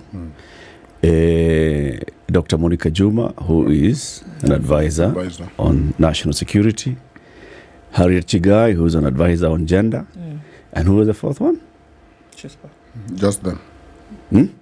The strangers were just three. It was just the three? The three. Okay. The stranger of the strangers was Cleopa Malala. It was those ones, the Cleopa. Now, this same Alice Wahome had in 2021 gone to the High Court to challenge the fact that President Uhuru Kenyatta then had allowed one Major General Badi to sit in a cabinet meeting and said, this is a stranger in cabinet. She said that by appointing the military general, the president allowed a stranger to sit at the country's top decision-making organ. And Ms. Alice Wahome stated that the president had bypassed the constitution in inviting the major general to the cabinet meetings. Justice Anthony Murima agreed with her and said, you cannot have strangers in cabinet. Now we have three strangers who've been co-opted into cabinet and who will, going forward, be sitting in future cabinet meetings. Yeah. True that. So where's the question part? I'm waiting for the question mark. The contradiction? The question has put itself out there. Because, because I read Justice Mrima's ruling on the Wahome case. Yes. What the president did is to do an executive order. On this case, there is no executive order. The executive order appointing or establishing that he will be attending cabinet body and committees. Now, the court did not like that because they were saying you are trying to form a government out of the constitution. The constitution is telling you who become a cabinet member and who and how they go through it. They go through parliament, they have a portfolio and all that. You are circumventing that, and now you have brought somebody to sit in the cabinet and the cabinet committees. So this time there were three individuals that took the oath. The part that probably need clarification from the court is this. We know Article 153 talk of cabinet talking in the cabinet meeting about their docket, being summoned to parliament, very standard, because I'm trying to look at the cabinet role. So whether the membership to cabinet is decided by attendance of the cabinet meeting. Do you become a member of the cabinet by attending a cabinet meeting? If you are not vetted by parliament, and they are not vetted, if you don't have a docket to speak about that, parliament can summon you and say, we have summoned the Minister Health. Yes. So are you a cabinet member? Or you are somebody who have attended cabinet but is not a cabinet member. Okay. Is that all thing what make them the Secrecy Act, or it is them who published it and started being congratulated for being super serious? Because I assume the Constitution does not give a procedure of running a cabinet meeting. It only talk of cabinet members who are cabinet members, and it defines who the members of cabinet and their are. numbers. Yes. But it does not tell the president, this is how you should run the cabinet meeting. Is it envisionable, and there was that argument, that the president can call an expert and all that? But you see, on the issue of the body, he was being there was a fourth one, Dr. David Ndii. Yes. He was to be a member. He was to be a member of the committee. So, have they become cabinet members by attending the cabinet meeting? Are we saying essentially that there's nothing wrong with having other members who are not cabinet members attend meetings? They could be there for special purpose, come to explain 1, 2, 3. Are we saying there's nothing wrong with that? Is there an issue with non-cabinet members attending cabinet meetings for special purpose on a regular basis? Because and consuming the information that cabinet is consuming, and therefore they need getting intimate with, because it is on the same grounds that the Alice Wahome case went before Justice Mrema, and Mrema said absolutely not. You cannot attend. What is the difference between this and this? I think there is a little difference, because that one, there was an executive order. And the executive order is a legal instrument. It wasn't informal. You know, this one, people just saw them taking the oath of secrecy. But on that one, the president was more proactive. Who takes the oath of secrecy? Oath of secrecy, civil servants do. I think even almost every civil servant should take the oath of secrecy. And you can imagine, even if you went there to fix the cabinet Wi-Fi as they are in the meeting and help them log in, somehow you'll be hearing a few things that might need you to take the oath of secrecy. So I don't know, and there is that oath of secrecy is not the swearing in of a cabinet, because cabinet is sworn in after Parliament has vetted them. So is the problem the oath? I don't think so. The problem is the attendance. But are we saying you cannot envision a place where somebody who is not a member of cabinet can attend? Yes, that's what we're saying, essentially. Because what is cabinet? Is cabinet not the selected group of individuals, essentially, who will assist the executive to run matters of the administration? That's what we're saying here. By being in charge of a particular docket. That there are certain ministries, there are certain departments of the execution of government that then have, at the very top level, that responsibility has been given to certain individuals. You, as the CEO of the government, have decided that in these positions, these are the people that I think, whether we're talking about loyalty, or expertise or competence, whatever criteria you use, you have decided that this is individual. By law, this individual will then go before a vetting committee in Parliament. Parliament will say yes or no. When Parliament says yes, you then give your assent, and these individuals are sworn in. Now, does it then become a walk-in party where anybody you feel on the day can then come in and sit in? So then it should be open season then. Why have a particular cabinet when individuals have been chosen? Then let anybody come. Should the right question be attending to do what? This is it. Attending to do or what? In attending what period. capacity are you sitting in on a cabinet meeting or in cabinet proceedings where individuals who have been specifically chosen and then comprehensively vetted and given assent to, do you now then say, the people that I choose on a particular Tuesday or Thursday afternoon when I'm feeling a certain type of way can then join? Should the question be then, you attended to do what? Or you attended As period? who? You attended as What you who? come to do is a separate issue. It's separate. Why are you there in the Why first are you there in there? the first As place? whom have you What attended? exactly are you doing? And will we see you there with regularity? So who are you? What are you doing there? Because I'm imagining that if somebody stood here and they're not a guest, they don't have a microphone, then we can say They're not part of the show. They're a stranger. Yeah. But you can also say they are part of the show as who or whom. But I think that if we clearly know their role, they don't have a docket. Yeah. So they're not going to say, this is my report on help. They cannot be accountable. They don't have the funds and the budget, and they cannot report to Parliament on any of their docket.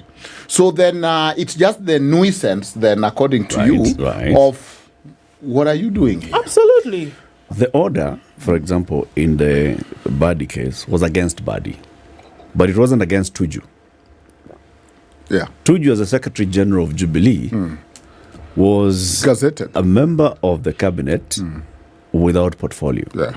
But had he followed some due process and procedure in getting there? And really what was going on in Badi case, remember this is the time that we were very apprehensive that the county function was almost illegally being swallowed by the executive, that the governor was being pushed to the periphery, and the constitution is very clear on devolution, and the two levels of government. It was the time that Badi was almost larger than life, and it was a trend where the president or the executive was taking the county functions. Now, if this person goes to a meeting with their advisor,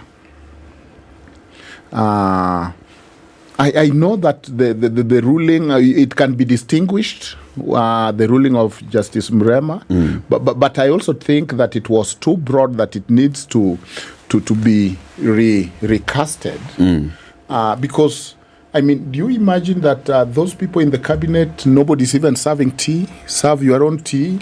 If you have to there are people who work in the cabinet office. Come on. There's an office where some of these things have been arranged. Even minutes of this meeting are taken by somebody. people who work in the cabinet office. Yes. Of course, the secretary to the cabinet has her staff, right? The secretary to the cabinet has the staff that then comes and takes the minutes, does follow-ups, does reports. If there's any projection to be done, there's a technical person who sets up the projection.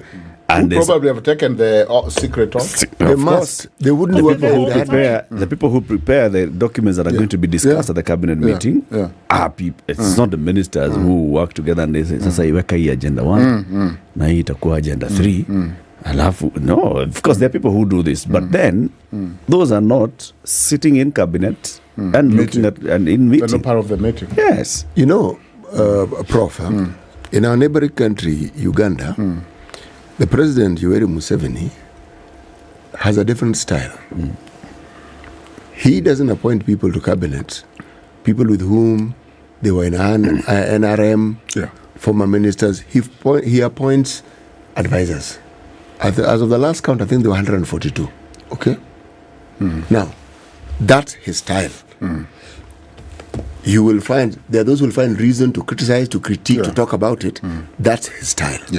Now, are we then saying that we are seeing, given what President Uhuru did, that we are now seeing President Ruto introducing his own style of how it is? He wants to add, subtract, apply, move the government and apply whatever it is he sees fit as we go along. But ours is prescribed by law. isn't it? Because Kenyans didn't like that freestyling and winging it. Yes, but that's what I'm saying. Now, if the law permitted the president to appoint whoever he wishes to cabinet, we wouldn't be having this discussion. We would know that the law is being followed. The reason why this discussion is being had is because we're wondering. Yeah, where does this sit? Yeah, how does this sit? No, but I mean, if I don't have a docket, and I'm not answerable to Parliament, and I don't have budget for any ministry, am I a minister? And if I'm not a minister, because the president cannot appoint me to be a minister out of the law. That one is, we are all agreeing, isn't it? Yes. And he cannot exceed the number. So there's apprehension that is he trying to find a clever way of expanding the cabinet, of bringing these people. But if I don't have a budget, if I don't have a docket that I am answerable to, if I didn't go through Parliament, am I a cabinet minister? No, you are not. You're not. So then, what? So then the question is, why are you there? Okay. What are you doing? Does our law allow you, Abanu understands the law, cabinet to have visitors who come in? Do you are amicus curiae? Can you be in amicus curiae of cabinet? Yes, exactly. Just because amicus curiae is a very serious word. Don't. No, because we Professor, are you trying to say that the cabinet is not serious? We are seeking to understand. Because a precedent has been set. Yeah, no, Justice Mrima's ruling is very broad. It needs to be clarified because is there any part of the Constitution that advises on the procedure of a cabinet meeting? None. Okay, sorry. Let me ask you then. Okay, fine, we have advisors. You can even say David Ndii is an advisor on economic issues. Yep. You can say that Harriet Juma is an advisor on other national issues. You can say Harriet Shega is an advisor on gender issues. Cleophas Malala is an advisor on the political party. Yeah. Remember, this is a cabinet, a government formed by UDA. And so and other parties. And other parties. And, not only you, not only and other parties. Yeah, of course, Kenya Kwanza government. Yes. You are Yes, right. It's a coalition. Yes. I think where the mistake came is I saw congratulation messages to some of them saying congratulations for your appointment to be a CS. That might have brought the wrong message. So there's need for clarification. Yes. Yeah, there's need for clarification. Which role will you be comfortable if you get to understand that one, they don't have voting power, that all they do is say, yes, this is our party manifesto. Will that make it better? Why do you have to do it in cabinet? Go and do it somewhere else. You know, there was this debate, Prof, if you remember correctly, about ministers appearing in Parliament. Yeah. So was that resolved? No. Yeah, they appear. They come before Parliament. They appear, but Azimio walks out. Well, they walked out the other day, but not on all of them. Yes. They only walked out on the one CS, Moses Kuria, Yes. senators. Okay. But see, when Kithure Kindiki has been there, He's when answered these questions. I think the what we're transport looking at CS, here... Kipchumba Murkomen has been there, they have not. They've started. Good governance. Sure, but what are we looking at here is that this kind of action, what precludes anybody then from being invited to cabinet and having discussions willy-nilly about whatever? It could be that the rain came down on a certain part of the country today and somebody was standing in that position and we say, oh, jolly good. How about you attend the cabinet meeting next week on Tuesday? Come and tell us. Come and tell us how it did. What's how your it happened when it experience? rained. Because that's what we're saying now. And cabinet then, we almost then lose the luster. Exactly, that cabinet is then supposed to hold. In terms of running government, then anybody can come in. So why have it? Remember during... Can anybody attend? You sit on boards, right? And that's why I was coming in. Can anybody attend the Kenya Power Board meeting? As in, just because I have a problem For today, instance, I supply transformers. I supply transformers to Kenya Power. Can you invite me to a board meeting? No, come and like no, Professor, conflict of interest. Like you know us. Can you invite us to just attend a meeting? See? It's okay to say probably no. Not. Okay. Yes, exactly. But you see, my issue is this. Yes. Last year, before President Uhuru left power, how many times did the cabinet sit? We don't know. No, we honestly don't know. So then, this anger and curiosity, you are getting curious and curiouser because you have been tuned to such a certain direction. The truth is that not the truth. Maybe Your opinion, like yes. So let me not say the verily I tell unto you, and it's just an opinion. But it took a very long time. That's all I know. And the government was moving without cabinet meeting. That remember at some point when it was finally called, people were anticipating the tension between the president and the deputy president. So I don't know whether I think. It's an issue of rule of law. Let us be clear. Let their role be clarified. I'm not going to take hostages on this. But at the end of the day, I will not be so afraid because they have no budget. They have no docket to report on. But the issue here is, it's not about the budget and all. It's the influence. We've sat here, for example, with the advisor on gender, all right? And she does not have a ministerial docket. But it cuts across. She has functions that cut across. When they were appointed, Harriet Chigai and Dr. Monica Juma, the president announced that these are cabinet level appointments. Okay. Right? That's what he said. These are cabinet level appointments, but they are not ministers. So everything else is cabinet level. Apart from the fact that you are not a cabinet member. You are not a cabinet member. So what does that mean? Can the president start with these 4, and then in the next government, another president comes in and has 15? Can you have 15 cabinet level appointments? People who are, everything is cabinet level. They have a driver, like you were saying. They have a salary of cabinet level. They have everything cabinet level, except that they did not swear. They take the constitutional oath of a cabinet minister. They did not go through vetting by Parliament. And they Parliament. don't have a ministry. But they can even attend. Budget and ministry. But they can even be attending those meetings. The precedent here, you see, what one sometimes is looking for, one may not find, but what one keeps looking for, there may be a pattern. Because you have gone against the norm.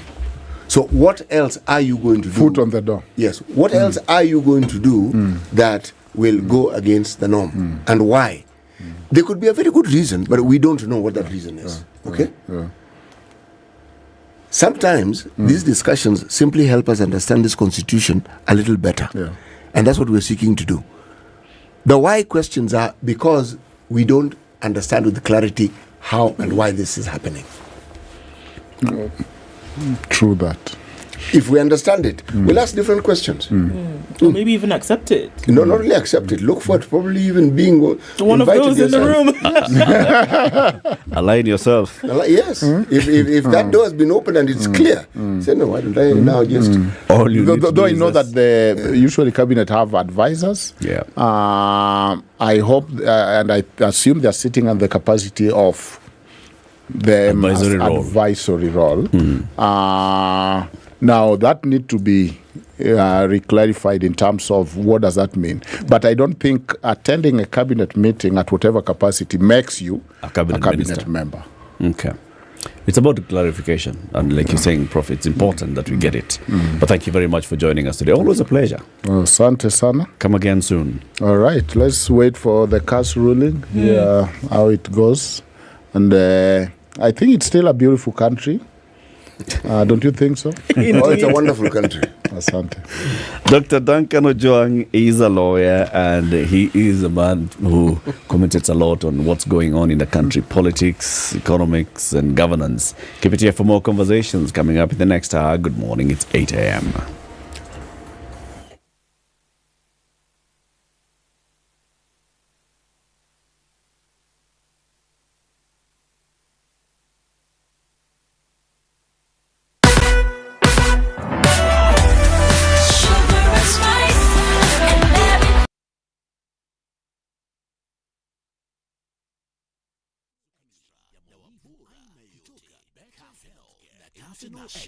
The news at the top of the hour on Vibes Radio.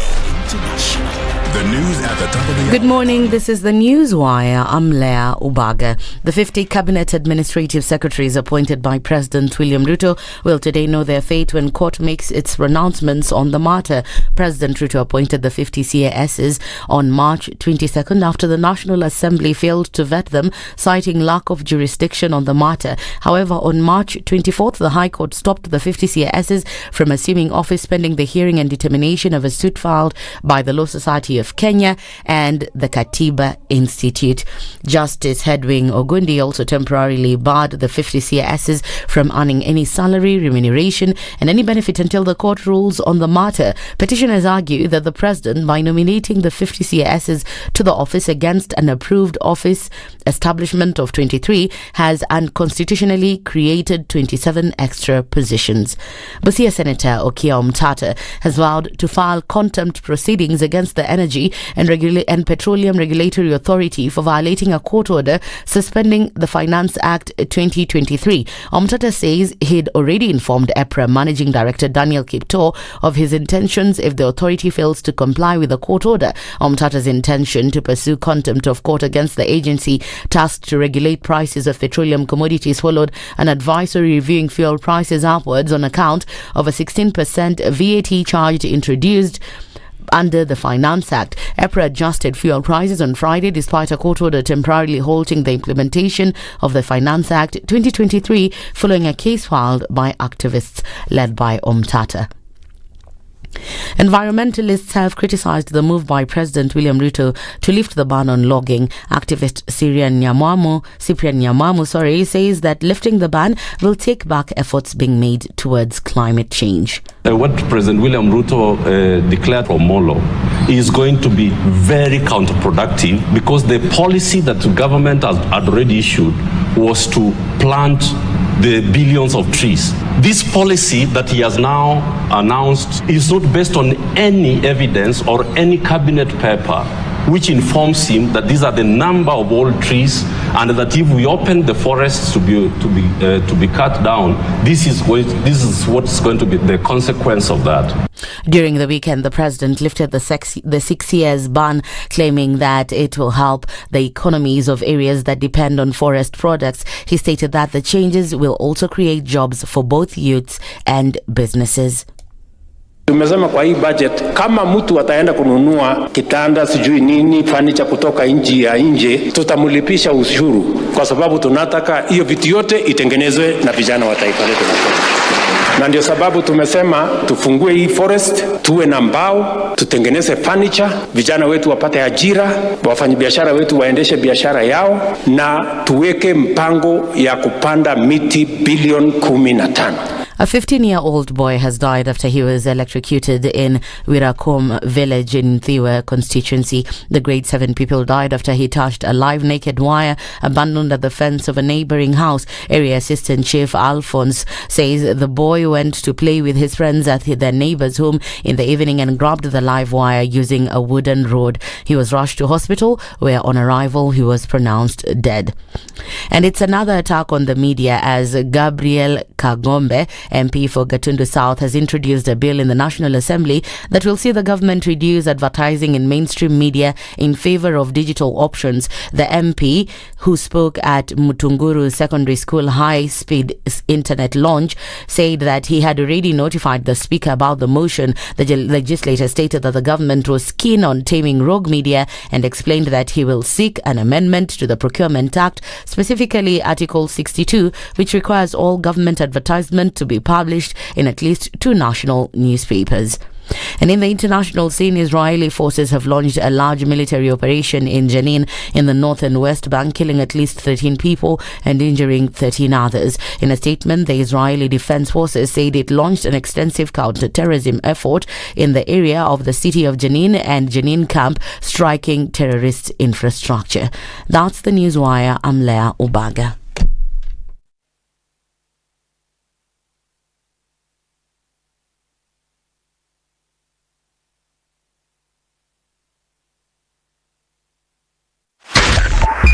.5 Spice FM Kisumu. Monday morning comes with a lot of traffic this morning, and it's really heavy as you're coming into the city. You're coming off of Jogo Road, heading towards Landis, and then on towards Kamkunji, which traffic started as early as 5:30 this morning.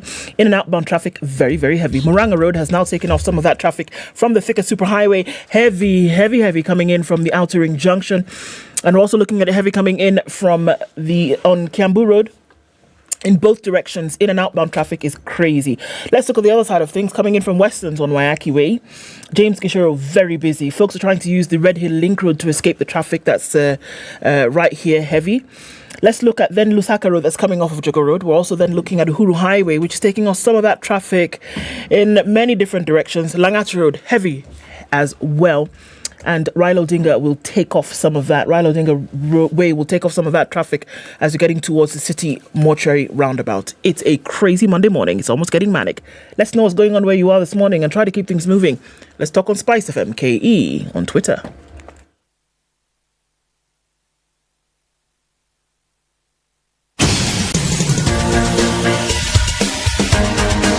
This is The Situation Room, the home of hard-hitting political commentary and penetrating insights about the state of the nation. This is a talk radio experience like no other. The Situation Room, a place for hard truths, debates, and elevated conversations. The Situation Room, witty, political, engaging, deep, controversial. In the room, we have C.T. Muga, researcher, academic, seasoned political observer, a fountain of wisdom in these politically uncertain times. Ndu Okoh, Nigerian by birth, Kenyan by choice, communications expert, Pan-Africanist, a truth seeker and believer in people power, and Eric Latiff, agent provocateur, the man in the chair, seasoned journalist, news hound, a man who believes in punching up, not down.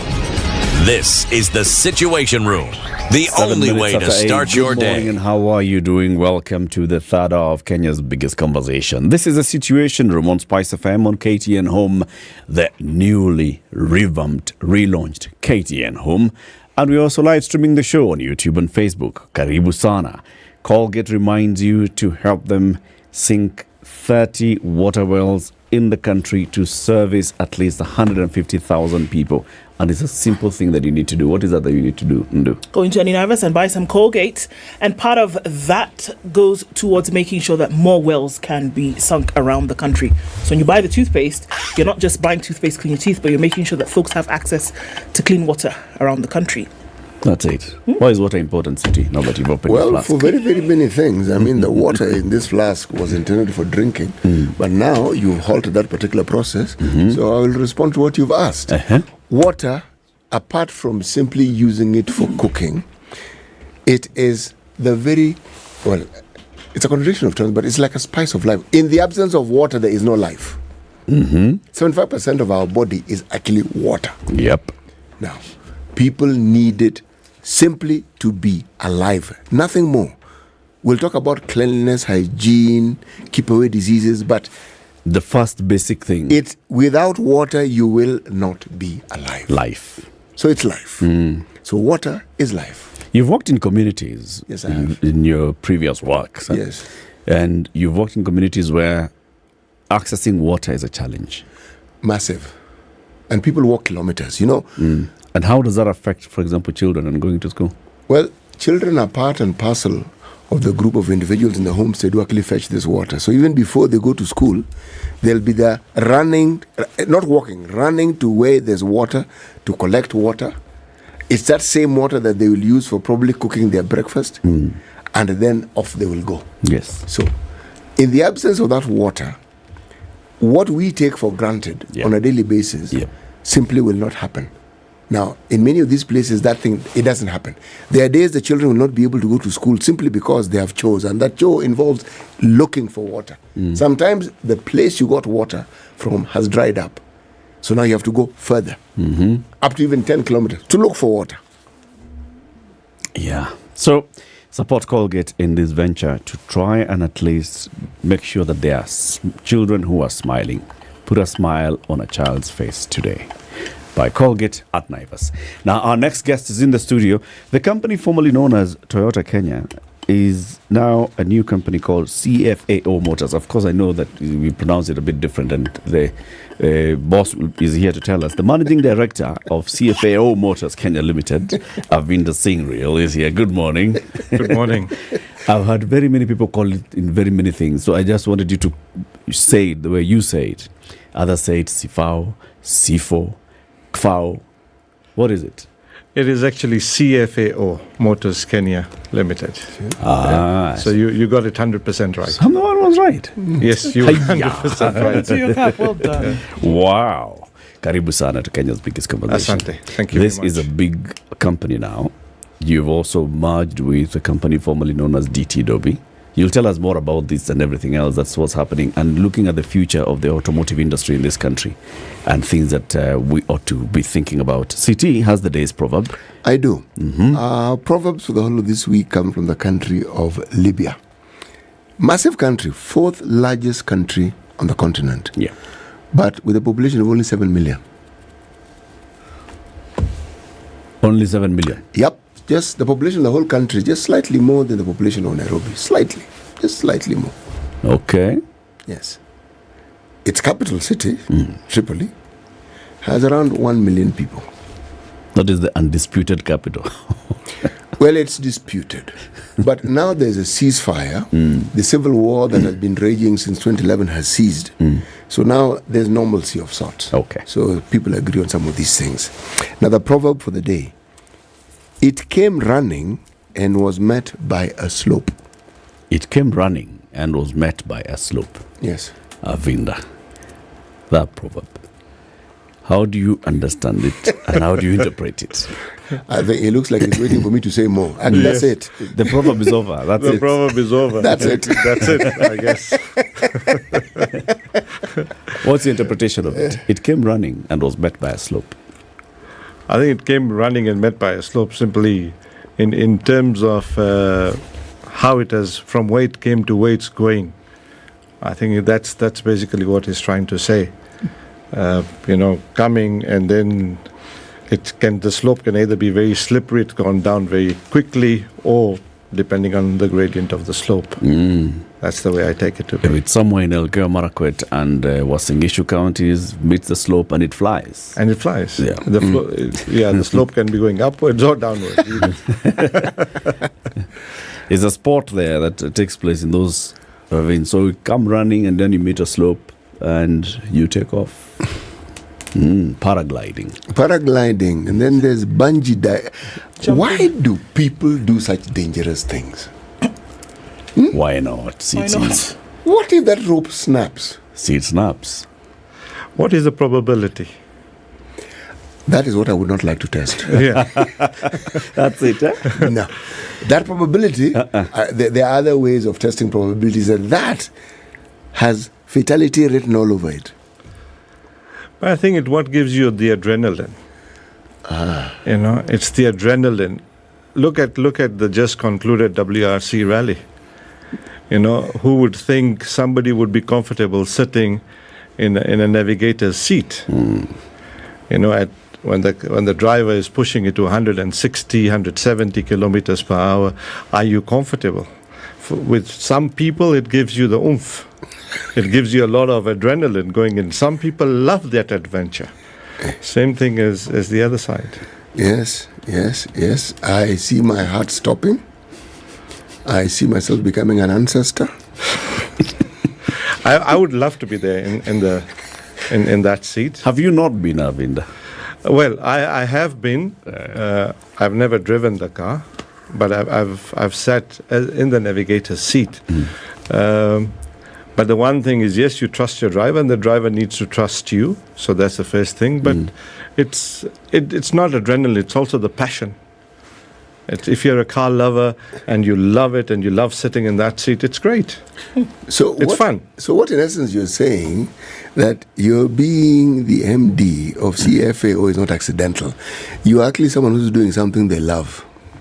You have to love. I think for every job that you need to be there, you need to love it. I mean, the big question remains is what wakes you up in the morning. I mean, do we just wake up like yourselves coming into this newsroom? You have to love it. Mm-hmm. You know? All pun intended. What drives you? Yeah. Yes. And pushing the limits. Right. We need to push the limits. What does CFAO mean? What does it stand for? So CFAO means Cooperation for Africa and Overseas. This is basically the new company, and I want to give a little bit of a background. Way back in 2016, Toyota Tsusho Corporation in Japan acquired 100% of CFAO, which was a French conglomerate, and it decided to integrate the African operations into one, in creating efficiencies within the continent, not just in Kenya, but obviously other parts of Africa. And here in Kenya, if I bring it down to the Kenyan context, I mean, under the CFAO Motors banner, there were basically 4 companies, which was Toyota Kenya at that time, which in February 2022, we changed our name from Toyota Kenya to CFAO Motors. And then there's the DT Dobi, or was the DT Dobi, and then there's another company called Loxia, which is an operating lease company. And then the last one is a Tire Distribution Africa, which is a joint venture between Michelin and CFAO. So we've got these 4 companies. And then in April 2023, this year, the 2 strongest, well-recognized, well-established companies, which was ex-Toyota Kenya, CFAO, and DT Dobi became one under the banner of CFAO, leveraging off obviously the benefits which comes along with being a bigger company within Kenya. You know, previously Toyota Kenya was, if you thought of Toyota Kenya, you'd think you'll find Toyota vehicles, Toyota motorbikes, Toyota. DT Dobi, on the other hand, has different models of vehicles. Now, when you say that this is Toyota Tsusho that has then acquired CFAO, and then now we have DT Dobi, are we saying that that bigger company acquired these brands of vehicles as well? No. You see, the merger that actually happened in Kenya was to leverage off the benefits, because CFAO was very strong in the western side, whereas Toyota Tsusho Corporation was very strong in the eastern side of Africa. So it is leveraging off the experience of CFAO together with the experience that Toyota Tsusho Corporation has on the eastern side, bringing the two together to actually create a better company within Kenya.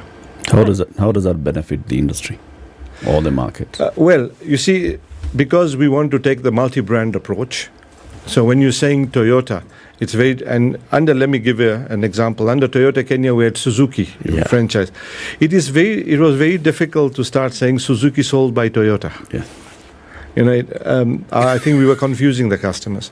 But now it's obviously, we have 11 brands under the CFAO, which range from two-wheelers, which is Yamaha, to the bigger trucks, the Mercedes trucks and the Sino trucks, which are there. So now it's very easy to say Toyota by CFAO, Suzuki by CFAO, Mercedes by CFAO. So that is how I think it benefits our consumers or customers. One, there is going to be no confusion. Secondly, we've got a big network across the company. We've got 33 outlets. And you can go into each of these outlets, get the service, get the parts. So it's a one-stop shop for us. Windo, you call yourselves a mobility solutions provider. What is that? And then based on that, what does the market have to look forward to? Okay. In terms of mobility solution provider, it's like I've just said. One is we give you the benefit of coming to us, whether you know, like I could have a first car, which is a Mercedes, the second car can be a Toyota, third car for my children can be a Suzuki, and maybe my youngsters can drive a Yamaha. So we have got the product offering that any individual household would need. You can get it serviced anywhere. Over and above that, what are your needs? We'd like to meet your needs.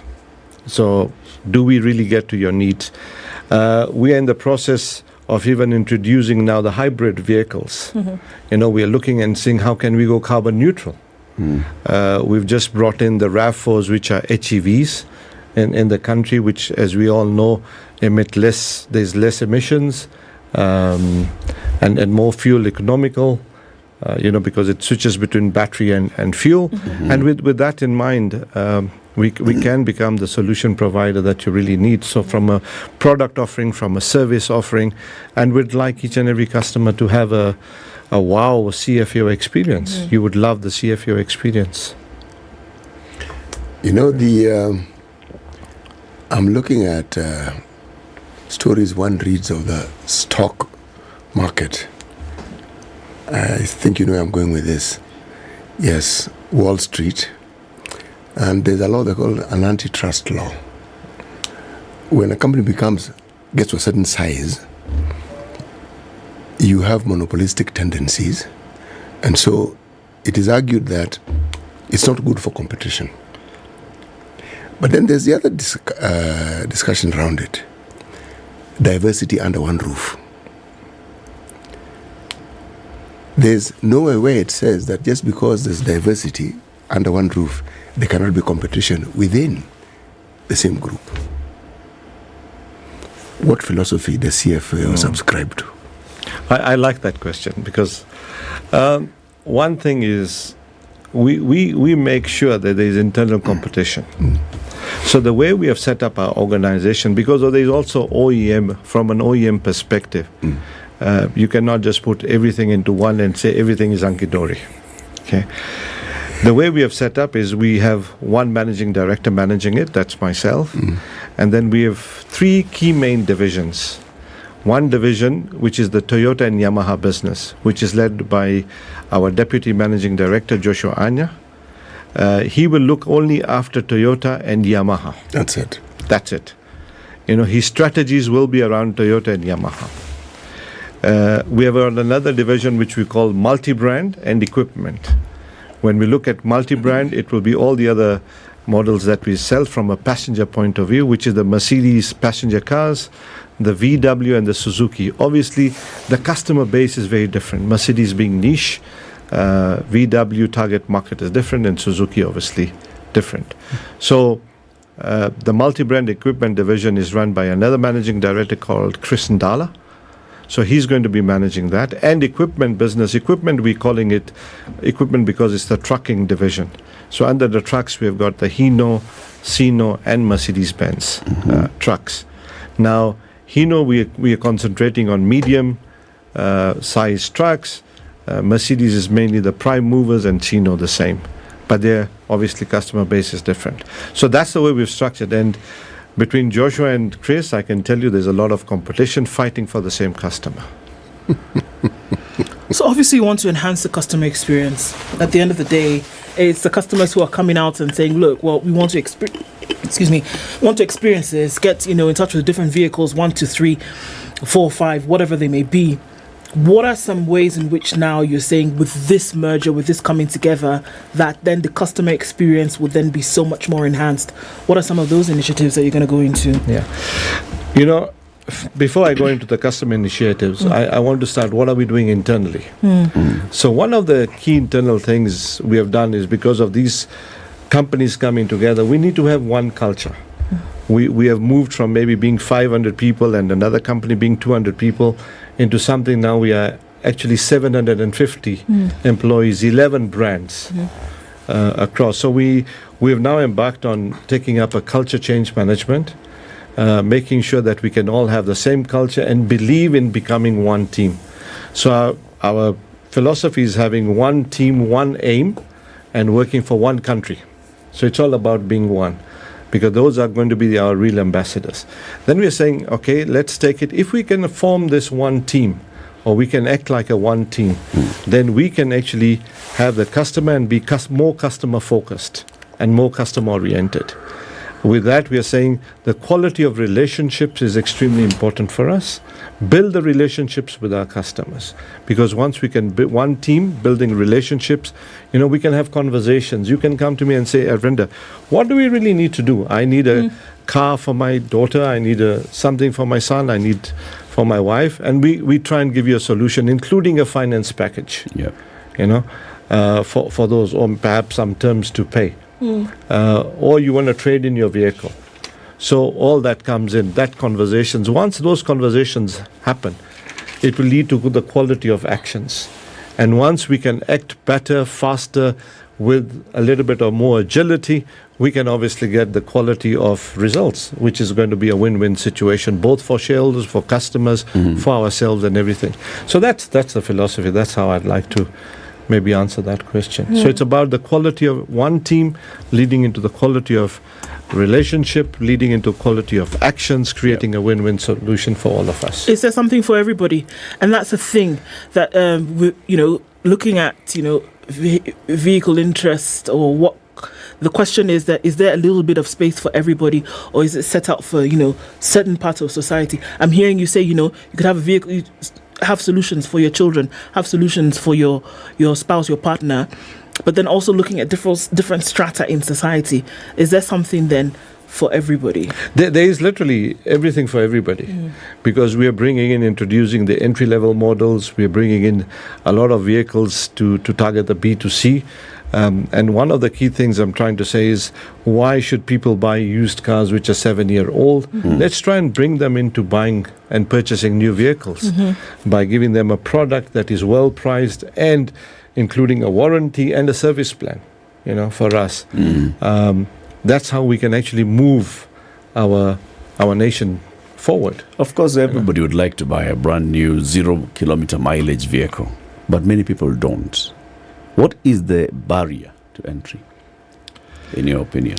Why can't more and more people stop importing 7-year-old vehicles and walk into CFAO and drive off with a brand new car? I think for me personally, it's the perceptions. It's the perception that used is cheap, and obviously new is expensive. But I say new can be expensive, and then perhaps the parity in terms of pricing. So what you'll be able to get as a brand new entry-level vehicle would probably get you a bigger vehicle in the use. But having said that, we forget as customers that this new vehicle comes with a warranty, comes with a service plan, which you will not get. And some of the used cars that are brought in, are they really authentic? Are they having genuine mileage? Will you need to do a few things on it? Remains questionable. Is that really the challenge, Avinda? Is it because it sounds like a lack of awareness, that if more and more people actually were aware and they did a comparison, so I have 1.5 million shillings, how much can I get for a used vehicle? And a 1.5 million shillings, if I walk to CFAO, what type of car would I drive out with? And what benefits do I get? Is that the lack of awareness that really hinders people from purchasing brand new vehicles? I think it's a perception thing. I really think it's a perception thing. But then what also leads to it is, how are we as a nation trying to emphasize or trying to bring in people to buying brand new vehicles? What are we leading to help grow the local industry? Okay. So I know we've actually, as a motor industry, we've been working on the National Automotive Policy, which is currently, we have done it. It's been discussed at the ministry level, so it's now at the ministry level now to take it forward. At least with that one coming in, when you actually say, let's try and reduce the age of the used cars coming in, it will actually grow our new car market, and then it will also give us the opportunity to bring in more and more local assembly, help the local content business grow, because in terms of local assembly, we'll have other companies which are going to grow together with us. Yeah. So what does this automotive policy have? Because yes, we've read about it, we've reported about it. It's been there. It's been a conversation that's been taking place for a while, but it's still a draft policy. What are the main things that it contains and proposes? Whether it's draft or not, I'm not sure, because it's been approved at this moment, and it is actually in the process of being finalized into a bill. So I think the policy is more or less finalized. But what the whole policy is trying to create more emphasis on how do we try and manage or get more local assemblies going. It's all about the market. Any OEM will not invest in Kenya unless you can actually give volumes. It's all about volumes. And if we can actually promise our shareholders to come in and say, let's get more and more volumes, we'll get the approvals to assemble more and more vehicles, which means, again, we create jobs. For us as CFAO, we do local assembly on the Land Cruiser pickups. We started off with Hilux. We are doing the matatus, the highest. We're currently doing that. On the multi-brand side, we're doing the VW side, we're doing the Mercedes truck side. Sino is being locally assembled, Hyundai is being locally assembled. And in July, we're already in July. So within this month, we are going to launch another model. At this moment, I will not give it out. I'll say, watch the space. Watch the space. We are going to have another new model coming. And we are geared towards growing. And that will create more and more jobs. And we as CFAO are really geared towards growing, because I believe we believe in Kenya. We have the opportunity to grow. There's a lot of potential. So we will actually continue investing and growing our potential in Kenya. The industry. And creating jobs and so on. Taking a break at this point, 29 minutes to 9. Our guest this morning is Arvinder Singh Reel. He is the Managing Director of CFAO Motors Kenya Limited. Well, we know them as, former Toyota, former DT Dobi coming together. The tire distribution company, there was Michelin and TDI, and under TDI. And then there's the leasing company as well, and we'll talk about leasing as well and how that is picking up in the market. All these conversations taking place is about the future of the automotive industry in Kenya. Keep it here.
I have a brother. He was a pilot. He was laid off. He came to a policeman. He messed up. He went from a pilot to a policeman. Exactly. He stole a jet. Yeah. In fact, you should be lucky he was not court-martialed. The Spice Drive. Big hair and the biggest hits from the best decade. In Nairobi, highs of 19 and lows of 12. We'll see lows of 13 and a mostly sunny Nakuru at 14, going to highs of 24. It's cloudy at 14 in Nyeri, highs of 18 and lows of 13, and partly sunny at 15. In Eldoret, highs of 24 and lows of 13. Looking into a partly sunny Mombasa at 22, it'll go to highs of 27, and we'll see highs of 27 in a cloudy Malindi at 23. It's sunny at 20 in Kisumu, highs of 27 and 18, and sunny in Kakamega, going to highs of 26. The sun is up in Kampala at 20, highs of 26 and lows of 18. And we'll see sunshine through Dar es Salaam as well at 25, highs of 28 and lows of 21. Crispy and sunny in Johannesburg at 7, highs of 18, and it's partly cloudy at 25 in Lagos, going to highs of 30. Kinshasa will see highs of 32. It's mostly sunny currently at 22.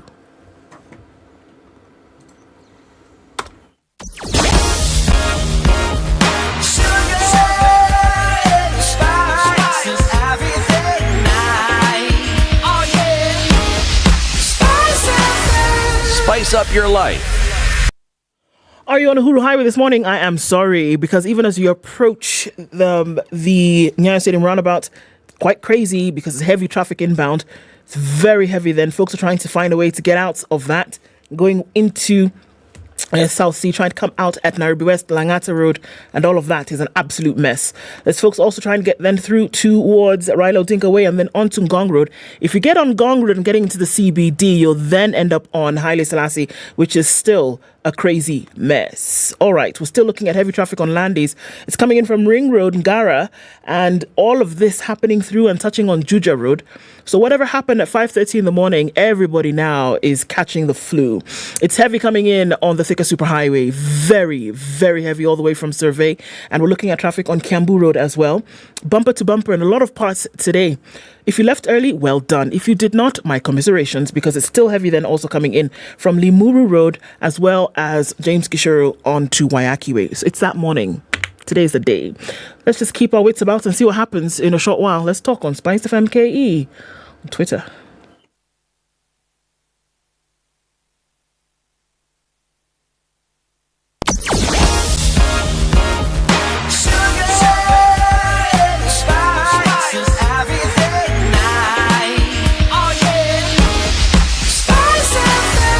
Spice up your life.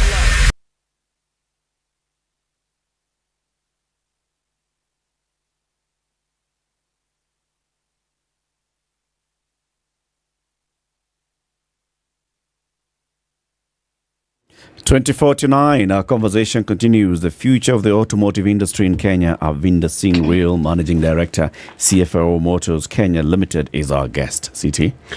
There's a bit of a conundrum here. See, Toyota, when it was just simply Toyota, had this marketing messaging. The car in front. Yeah. And I decided to test it. It was actually true. I mean, every other place you went to, you would come across a Toyota. Nissan did their bit. The other vehicles did their bit. Now, when we then begin this discussion and bring in second-hand vehicle, it's by the same manufacturer. It's not some other different manufacturer. Now, the basket is even bigger.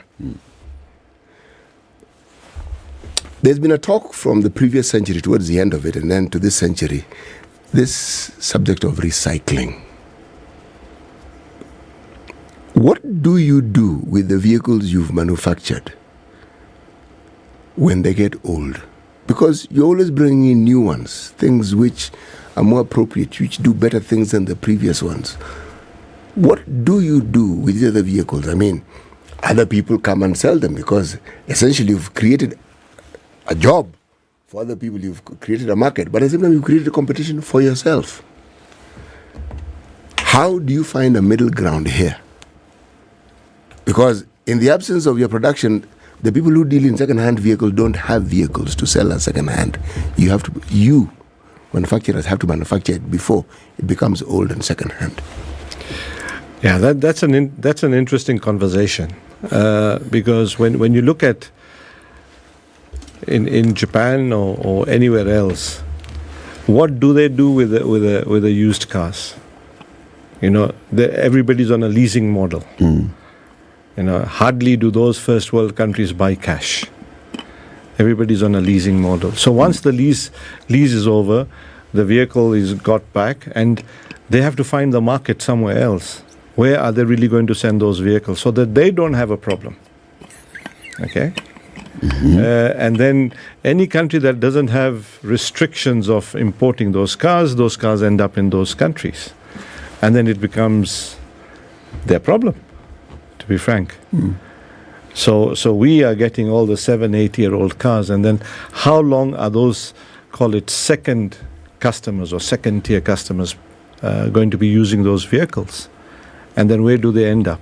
Okay. We do not have a disposal system within Kenya to actually get rid of very old vehicles. So some of them end up on stones because later on you will not be able to get somebody to service them or somebody to even the parts that come with it. Yeah. So that's what ends up happening with these ones. And then there will be probably scrap, and we will sell them as scrap metal as an individual.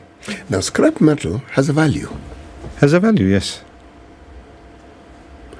You know what I'm saying is, I'm looking at this industry and I'm looking at how the push for innovation, which creates perhaps new markets, produces clearly new products. The thinking that goes into these new products is profound. Now, surely, a little thinking as to what to do thereafter can't be that profound, can it? No. Ideally, you know, it's a whole cycle. Yes. It's a whole cycle. So the whole question is the metal that it's scrap. Let me call it that way. Scrap. Where does that go? It is re-exported, melted, and the whole recycle it begins again. It begins again. So nothing is a waste, only apart from a few things which will be discarded and destroyed. Okay. So essentially, it is a market that is self-regenerating.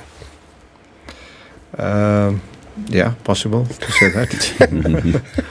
You see where I'm going with this is, if that is the case, I am looking at the value of the vehicle when it gets to that point where it's going to be scrap metal smelted and turned into a product that will produce new cars. Okay? It has a value. I'm looking at the affordability of new vehicles in an economy like ours.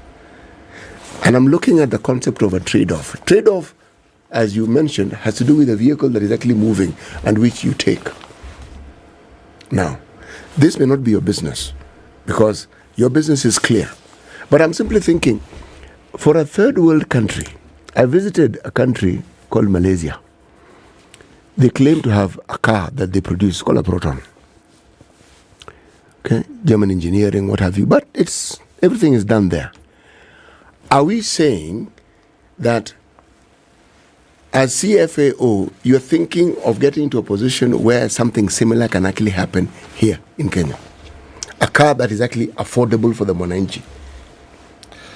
I think what we need to do as CFAO is, or as a motor industry, let me say in Kenya, is to get an affordable car. Okay, to start off with. Not by looking at what is the end process, but by beginning and saying what is the starting point for us. That's where we need to start with. Because we are not in the business of trying to see what do we do at the end of cycle and collecting scrap metal and sending it. We're not. There are other people who actually specialize in that. So that's their business. Yes. I think we need to look at our value chain. But for us, bringing it down, how do we come up with that vehicle? And I think the only way to do that is how do we enhance the local production or the local assembly of those vehicles, get supported by incentives, taxes, duties, on those kind of vehicles together with the OEMs and develop the local content within the country. It's the only way to get it right. And it's a possibility. It is definitely a possibility, but again, economies of scale, it needs to come with volumes. Nobody is going to come in and invest on a vehicle that you say, okay, let's try and get a vehicle at an X price without the volumes. What sort of volumes are we talking about theoretically? If we look at it from a annual basis, the automotive market as a whole is roughly around 13,000 vehicles, out of which nearly 50% is truck and buses. So when you're looking at vehicles, we have got a market of only 6,000. But when we look at what is imported as grey imports in the country, it's anything between 80,000 to 100,000 vehicles. Right. Annually. Annually. Right. Annually. And that's where the volumes come in. So if we can change the policies, get the local industries more vibrant, to be able to assemble, that's the only way we will actually get the volume. So the volume is there. The thing is, could be there. How to tap into that volume. What would you consider an affordable vehicle for the Kenyan market? In terms of... you said it's important for this industry to actually start looking at how to bring a vehicle that's affordable. What is that figure? What's an affordable vehicle? I would say anything about between 1.5 to 1.8 million shillings. As a brand new vehicle? As a brand new vehicle, yes. Fully loaded? Fully loaded, what we call yes. fully loaded? Yeah. Because there are some then that are locally manufactured that, yes, you go and you find a fully locally manufactured vehicle going at around that range of 1.5 million shillings or thereabouts. But then there are some things that are not electric. You have to wind up your own window. You've got to adjust your own side mirror on the side. I look on the side of the dashboard and the things that are not there. You don't have a stereo system. You've got to think of fixing your own stereo system. Maybe that is what is pushing people away from just not coming from the 80,000 people to join the 6,000. But you know, coming up with a car of, let's say, I want to call it 1.8 million, there will be certain, I'm not saying major, but there will be certain compromise that will need to be made. It will definitely come with a stereo, which will be the top notch. There's no, I don't think so. There's a problem there. Okay. It will come with a wind up, you know, electronic wind ups for the mirrors. Maybe the rear will be a winder. I'm not too sure what may be there, but we need to spec it. So there'll be some trade-offs. There will be definitely some trade-off. And this is a 1.5 million shilling vehicle. 1.8, let's say. 1.8 million shillings. What do we need to do to make a 1.8 million as shilling CFAO, vehicle? we actually have it. We have it. So our VW Polo that we are currently offering is within the range. Yeah. And I believe it's locally assembled. And we are able to get it to the 1 inches at that particular price. It's the one I'm talking about. I've actually even driven one here, and my colleague saw it. But the rear, you have to do the winding up yourself. What do we need to do to make sure those rear windows are also electric? Yeah. And then more needs to be done for the same price range. Because you see, what I'm saying is, people will go to the market, they'll compare that with something else at 1.8 million shillings. Yes, it's a second-hand vehicle, but what they're importing has everything, has all this. It's only that 30,000 kilometers versus 0 kilometers. The only thing is, I would actually bring it down again to volumes, and for us to have that discussions with the OEMs means that we say, okay, give us these extras in the vehicles. And we promise you that we will get to so much of volumes. You guarantee the numbers. We guarantee the numbers. Right. Okay. And once we guarantee the numbers, then we can actually negotiate for better pricing on the kits, because they're locally assembled. And once we can do that, yes, then I think we can actually better spec them.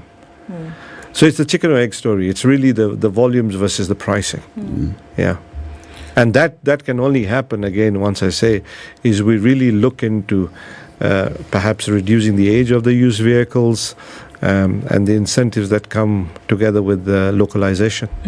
If you take all those things and put them into consideration, then would you say that there is a case then can be made for people to start to then purchase new vehicles as opposed to importing older vehicles, if these things are done, and looking at what the market already says? Well, I'm going to import a vehicle that's 6-7 years old, because number one, it's cheaper. Everything that I can do, everything that I need is in the vehicle, and it comes already pre-packaged. But here we are saying that you can actually buy a new vehicle, maybe a little bit more, and you don't have to deal with all these other things. So is there a case to be made for purchase of new vehicles in Kenya today, with what you've just said of vehicles being available if we can guarantee the numbers? Definitely. Definitely, yes. And that's exactly what we are working with. Yeah. And we're actually working towards that. Because I believe on the commercial side, we are there. If you look at the commercial and the pickup side, the trucks, it's available. The truck side, it's available. It's locally assembled. The vehicle, the pickup segment is locally assembled, and it's available. It's only where we have not gone is on the passenger side. And that's because, again, how do we guarantee the volumes? Okay. One of the biggest partners that the organization has, I believe, is the government. I worked for a government parastatal, and I oversaw the buying of vehicles. So I understand one of the things that, and this was Toyota Kenya, okay? Now, this is probably a purely marketing process, but I am looking at the fondness Kenyans have for grouping themselves into SACCOs and all sorts of organizations. It's a growth industry here. There's 2 people, register group, and you're something. Now, if I look at our constantly growing population, yes, the numbers alone in terms of people, one could look and say, yes, that volume you're seeking could actually be found. But how do you tap into it? And this is where now these groupings that I'm talking about come into being. How do you relate to all these other organizations who have people, where people put their money together, and who in and of themselves would offer some sort of guarantee because it is their members? Because many of these people take car loans, but they're supported by the institutions, the SACCOs that they belong to. How friendly or how switched on are your people when it comes to this process of selling the idea of a new car to all these Kenyans who know and understand that buying a car of necessity is buying a used car? In fact, you don't even think of buying a new car. So let me give you an example, an interesting one. Because what you're saying is tapping into the B2C market. The B2C? The consumer, business to customer. Okay. Because if you look at government is government, business to business, which is B2B, that's where the SACCOs exist. Yep. It is not, the SACCOs have not been brought down to an individual level. I mean, if I was to ask you, do you belong to a SACCO or an institution or a grouping that actually talks about cars and gives loans within your grouping? I think the answer is no. We've not developed that, and I don't think so that will ever come into being. No, they offer all sorts of loans, and among the loans they offer is for a car. But generally, they offer that to the Matatu SACCOs and commercials. No, this is what I'm saying. Not necessarily. I'm saying because I know I belong to a SACCO, and they actually offer you a facility to buy a vehicle, just like they offer you a facility to buy a house if you so wish. So, okay, I understand what you're saying now. In terms of those SACCOs, we are already in contact with them. Okay. We have actually given them specific model lineup, marketing material. We are attending their AGMs. We actually give them test drives vehicle, including all the committees, the chairman, so that they can actually market it to their members. Over and above special pricing, we can even arrange some financing for them in case they do not have enough within their SACCOs. So all that is already being done. Okay, I'm leading somewhere here. There exists a group of Kenyans who at this point in time don't have money, don't earn, but they could earn in the future. The people in our colleges, the people in our universities. Now, do your people have a plan? Do you have a plan where you talk to such people so that by the time they're in a position to earn, they're already sold to the idea of buying a new car because you've inducted them and shown them how they can go about it? Already in the plan. You guys think ahead, eh? Yes, already in the plan. And this is already being done. And I'll give you a very interesting example of myself, which is far from the automotive industry. When I was growing up, there was an ice cream shop. My father always used to take me to this ice cream shop. Here in Nairobi? Here in Nairobi, in town. On Bingo Street. We will not mention the street. Wait a moment. Everybody, if that's the one, everyone went there. Everybody knows that ice cream shop. So every time I went to that ice cream shop, yes, the owner of the ice cream shop, obviously all the adults would have, and we were the kids, 10-year, 11-year-old kids, and he would actually give us a baby corn, what they called a baby corn. Yes. Just fill it in and say here. And every time my dad asked him how much for this corn, he says, no problem. It's on me. Yes. And he kept on asking why. He said, they are going to be my future customers. And to date, I can tell you, I actually take my kids to that shop as well. But the same way, coming back to us, we are already looking and seeing in the universities, in the technical colleges, in this, who are going to be our future customers? Okay, what kind of vehicles would be a starting point? What kind of profiling would this be? There will be the doctors, the engineers, the architects, and so on and so forth. So that is already in the pipeline. Now, as CFAO, as you mentioned, one of the things that you have to really think about is how to address the customer's needs, how to meet the customer at their closest to them as possible. There's distributorship then, and also service stations. Now, tell us about your distributorship network and your service network across the country. Now, as this combined conglomerate of CFAO, of course, we know DTW had its own, Toyota Kenya had their own. How are you merging them? And particularly when you talk about now new vehicle purchasers and institutions such as government that are leasing from you. Yeah. So from our point of view, like I said, we have got now 33 outlets. We are going to grow them to, let's say, 46 in the next 2 years. But what we have done now, so that the customers know exactly where to go. We don't want to change everything right now.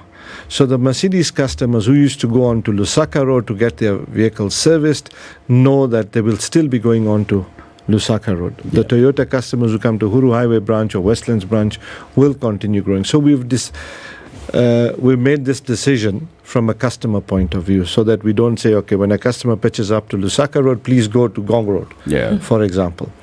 But what we have also done is to say, okay, where do our customers stay?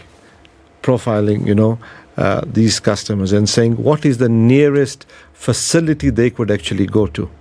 So if we say, let's say it's in Gong Road, then can we introduce certain models and create some of the technicians or bays for that particular models.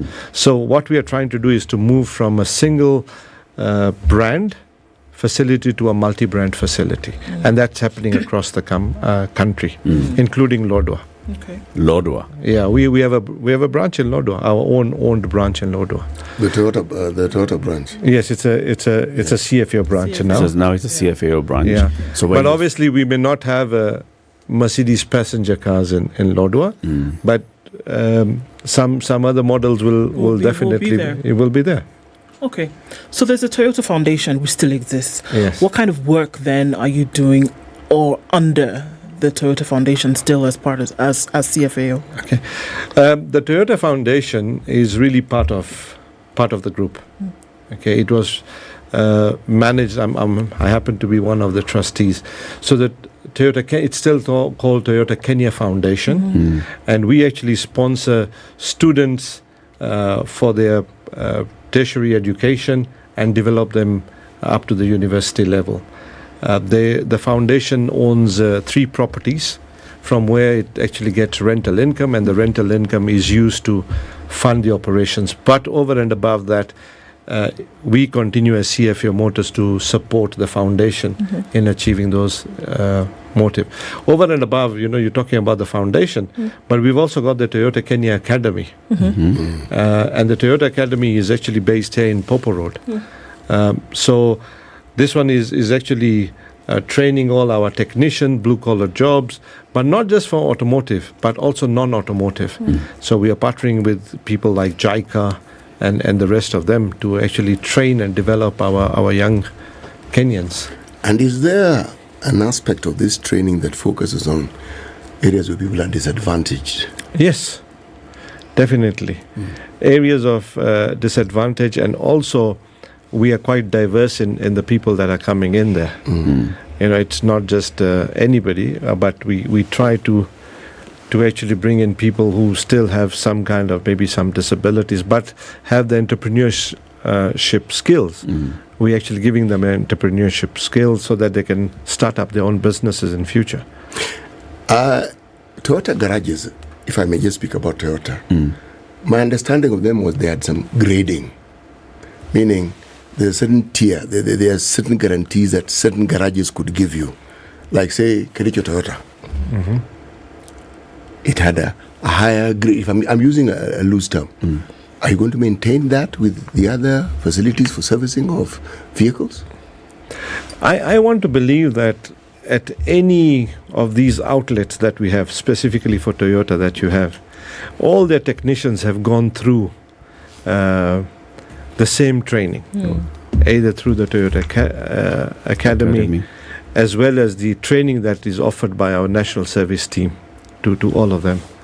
So there's a pro tech, there's a master technician, and each of these dealerships must have a certain level of those kind of technicians to be able to give the kind of service that's required. Right. So there's uniformity. There's uniformity across when you go in terms of the level of service and the quality of service that you will actually get from the customers. Okay. Avinda, thank you very much for joining us. Asante sana, it's a pleasure being here today, and thank you very much for having me on the show. Come again soon.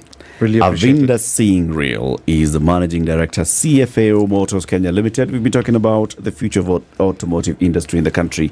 It's 9 a.m. It's time for the news. Love Spice FM because of the music. The playlist is good. Spice. You played the best music. More of the classics and the hits you love.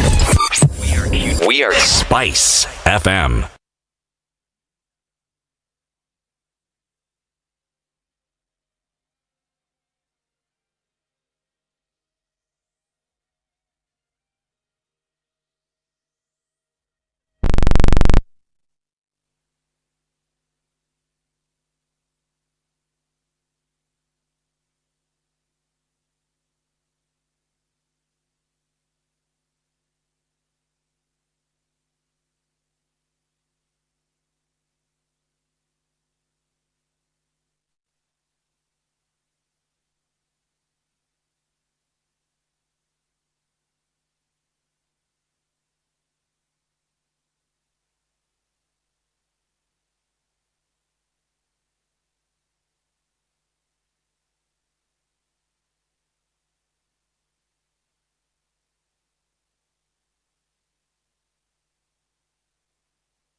Yolanda Mulwa, DJ Absolute. When the gang is together. Got the sugar, got the spice. Yorada. Yes. I have missed you like hot hamburgers. Eh?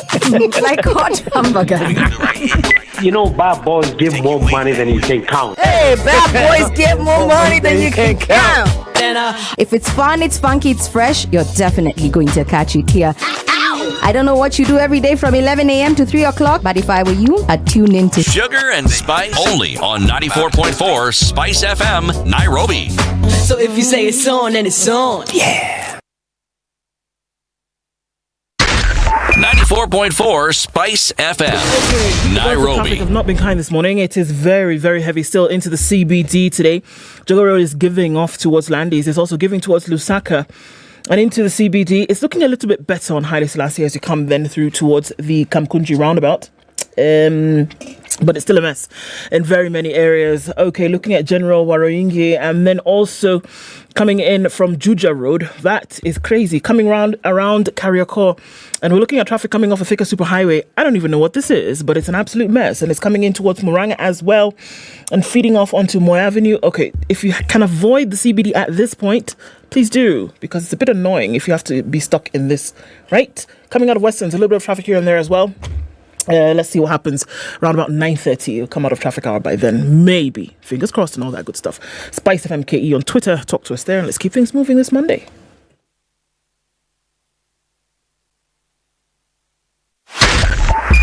.5 Spice FM, Kisumu.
This is The Situation Room, the home of hard-hitting political commentary and penetrating insights about the state of the nation. This is a talk radio experience like no other. The Situation Room, a place for hard truths, debates, and elevated conversations. The Situation Room, witty, political, engaging, deep, controversial. In the room, we have C.T. Muga, researcher, academic, seasoned political observer, a fountain of wisdom in these politically uncertain times. Ndu Okoh, Nigerian by birth, Kenyan by choice, communications expert, Pan-Africanist, a truth seeker and believer in people power, and Eric Latiff, agent provocateur, the man in the chair, seasoned journalist, news hound, a man who believes in punching up, not down.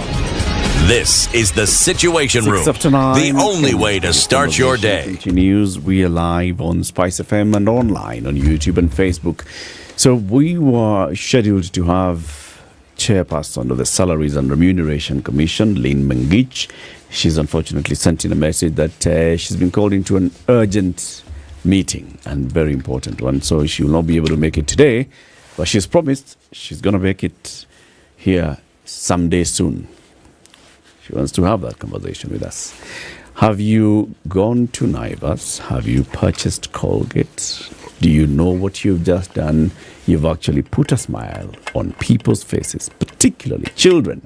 150,000 people are going to benefit from 30 water wells that are being sunk by Colgate through this initiative by Colgate at Naivas, and part of that money goes towards this particular project. Why?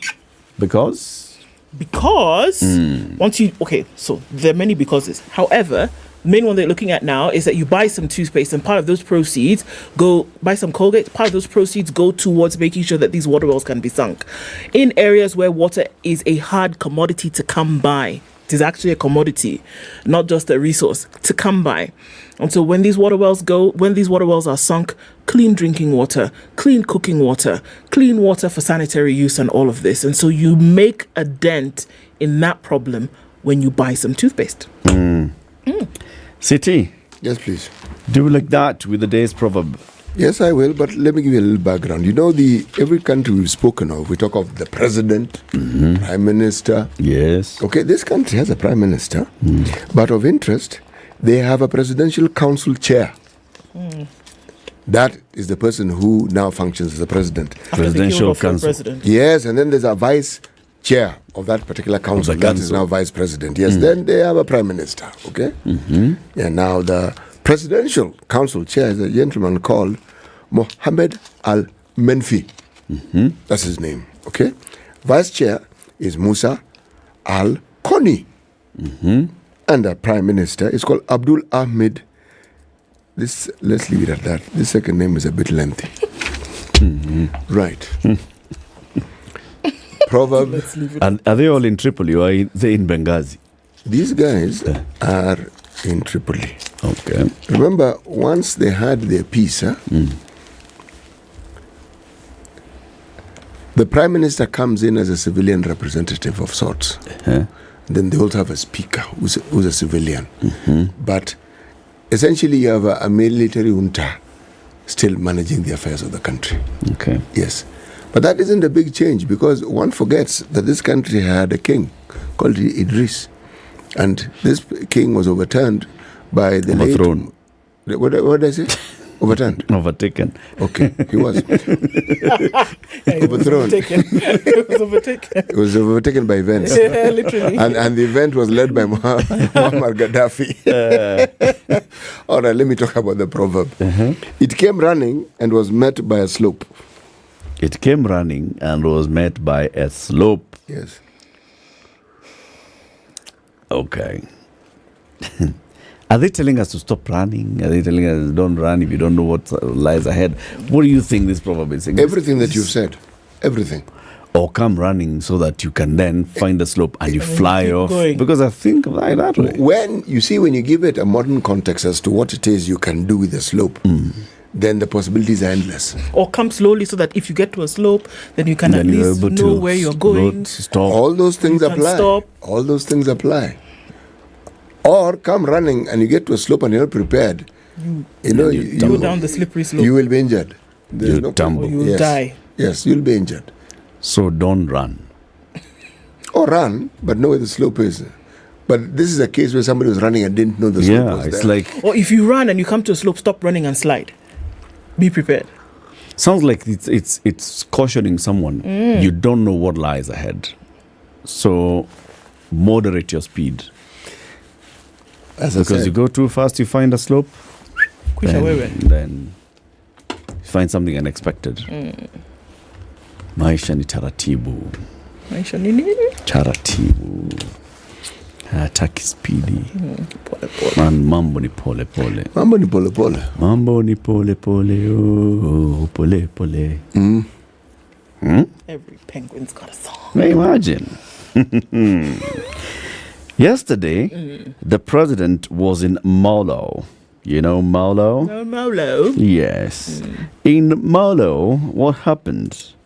He addressed the people of Molo. And he told them, you know what, yes, it's good to be here. He attended a church service at the Molo Catholic Church.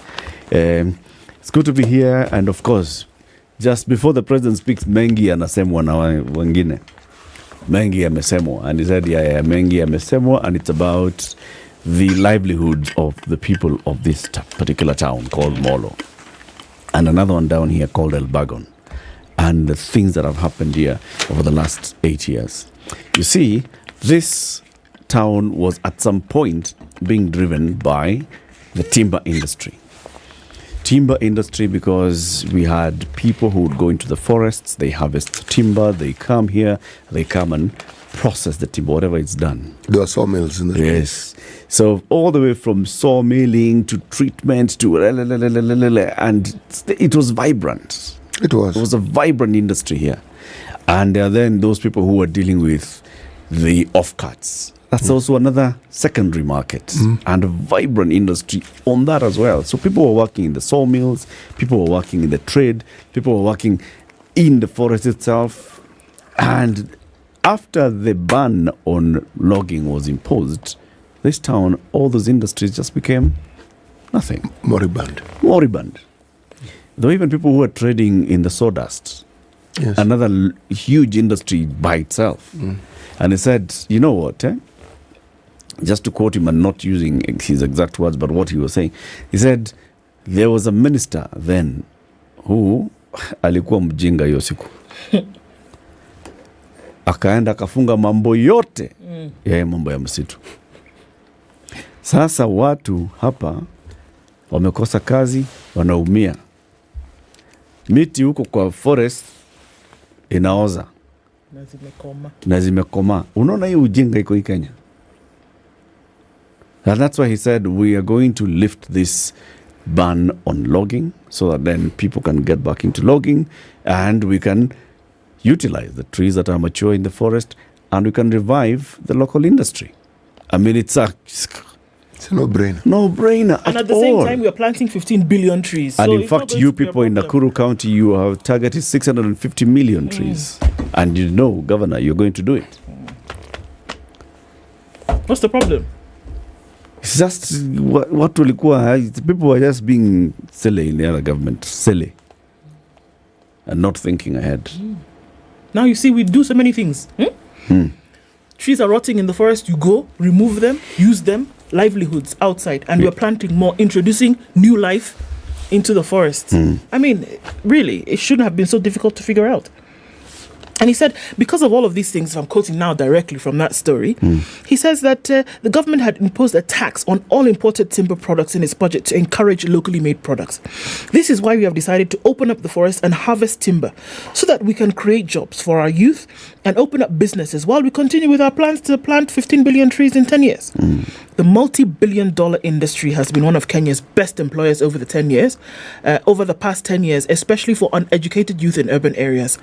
Special areas areas in the South Rift, including Elberg and Molo, and Total in Nakuru and Majimazuri in Eldama Ravine, depended on the timber industry. Then you go and you close all of those things up. What did you expect the young people to do? Surely. I mean, the youth worked as loaders, they worked as tree cutters, power saw operators, transporters and millers. Others did manual work such as cleaning the milling areas. Then now you go and shut it down. Now there are 7 categories of people who have lost their jobs across this entire area. Over the past 6 years, the impact of logging has been felt particularly in the towns, which initially enjoyed a vibrant economy based on the lucrative timber industries. From the 1990s, Elbergen and Molo towns enjoyed a boom in the timber trade. The moratorium on logging that has been in place since February 2018, following a public outcry over illegal logging, which was blamed for the declining water levels in the country's main rivers. That's where this whole story came from. Yeah. It's important for us to look at it. The origin. They said, now, you guys, they're removing trees from the area. Catchment area now has a problem. Water levels declining. Everywhere is drying up. That's the reason why they decided to halt logging in 2018 February and said, you know what, let's allow this place to come back to life. Yeah. But the other side of the story is being seen. Immediately you do that, you've shut out jobs for hundreds of thousands of people. Yes. So now when the president is asking about this stupid thinking that shut down this, was it stupid thinking when they were talking about allowing the earth to unafunga kila kitu ya forest? That surely, what are you thinking about? The minister in question then was the Minister for Environment, in charge of environment. Mr. One Tobiko. Is one called Keriako Tobiko, who had just been appointed after her serving as DPP for a while. Okay? And he basically is the one who's being cited here as having gazetted. However, the initiator of the move to ban logging in the forests was one William Ruto, who was then serving as Deputy President of the Republic of Kenya. Thank you very much. Okay? On the 24th of February 2018, President William Ruto suspended logging in all forests in the country for the next 3 months as water levels in major rivers continue to drop at alarming levels. The move is part of efforts by the country's government to respond to the drought that's sweeping the country. Please stop. This is what the Deputy President said. Let me just quote him I want verbatim. you to repeat the reason why. I will quote him because I'll repeat it. Okay. The government has with immediate effect imposed a moratorium on timber harvesting in all public and community forests for a period of 90 days to allow reassessment and rationalization of the entire forest sector in Kenya. In addition to the banning on cutting of trees for 90 days, the Deputy President asked the Environment Minister to form a task force working group to find solutions to the crisis. Okay? Okay. Hold on, let me just continue a little bit. Okay. A little bit.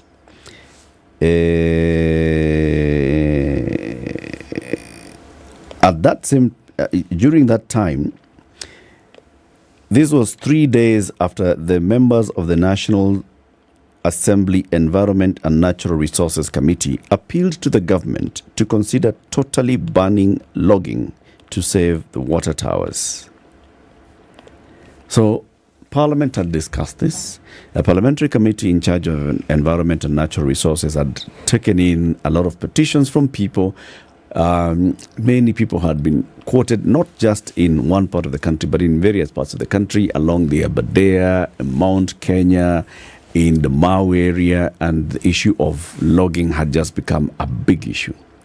And reforestation was needed, because deforestation had taken place. And the government listened. And the Deputy President said, all right, 90 days, halt everything. In that time, you CS for Environment, can you establish a task force?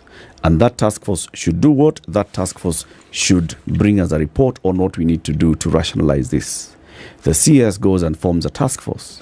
Okay? Among the members of that task force was Green Isaac Kalua. Yes. And others. And they went around the country looking at the water towers and looking at what else needs to be done. And they came up with a report. During the sittings of this task force, the CS, after the 90 days, the CS extended that moratorium by a year.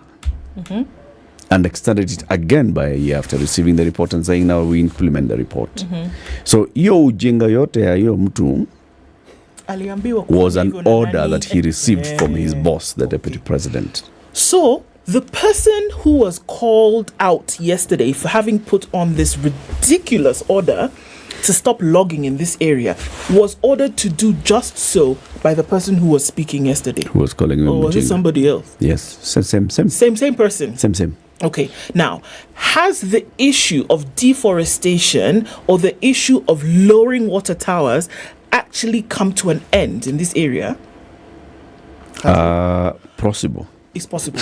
Now, do we see a situation whereby now that you've opened for all and sundry to come in, that we might go back into this catchment area problem when it comes to lowering of water levels? As in, now that you've opened the door and all these people who did not have jobs now will come back, logging will continue, even as we're planting for these 15 billion trees, 650 million for this particular area, which is their target, we will not see this problem again. And this Ujinga now suddenly will be wiped out. That's what we're saying, that the problem now will be solved. Because the logging issue has been reintroduced, let's just forget whoever gave what order and said, this should not be. Maybe you should not have called the guy stupid if you were the one who gave the order, right? But are we saying now that the issue will be solved because you're going to plant 650 million trees in this area, allow people to come back in and log? What are those trees going to grow in a week? Thank you. See now, you know where I'm going with this story. The rains that we've been talking about that finally came after prayer and much supplication. The rains came back, isn't it? In some parts of the country, still raining. It's probably going to rain for another month or so before the cold weather kicks in proper. And then we'll maybe see some rains again in September. Are they enough to carry through to make sure that we don't have a problem of water in this particular area? Forget about the other parts of the country. This area, is it going to work? Or are we looking at another situation where it was an opportunity to please the people that you were speaking to at the time?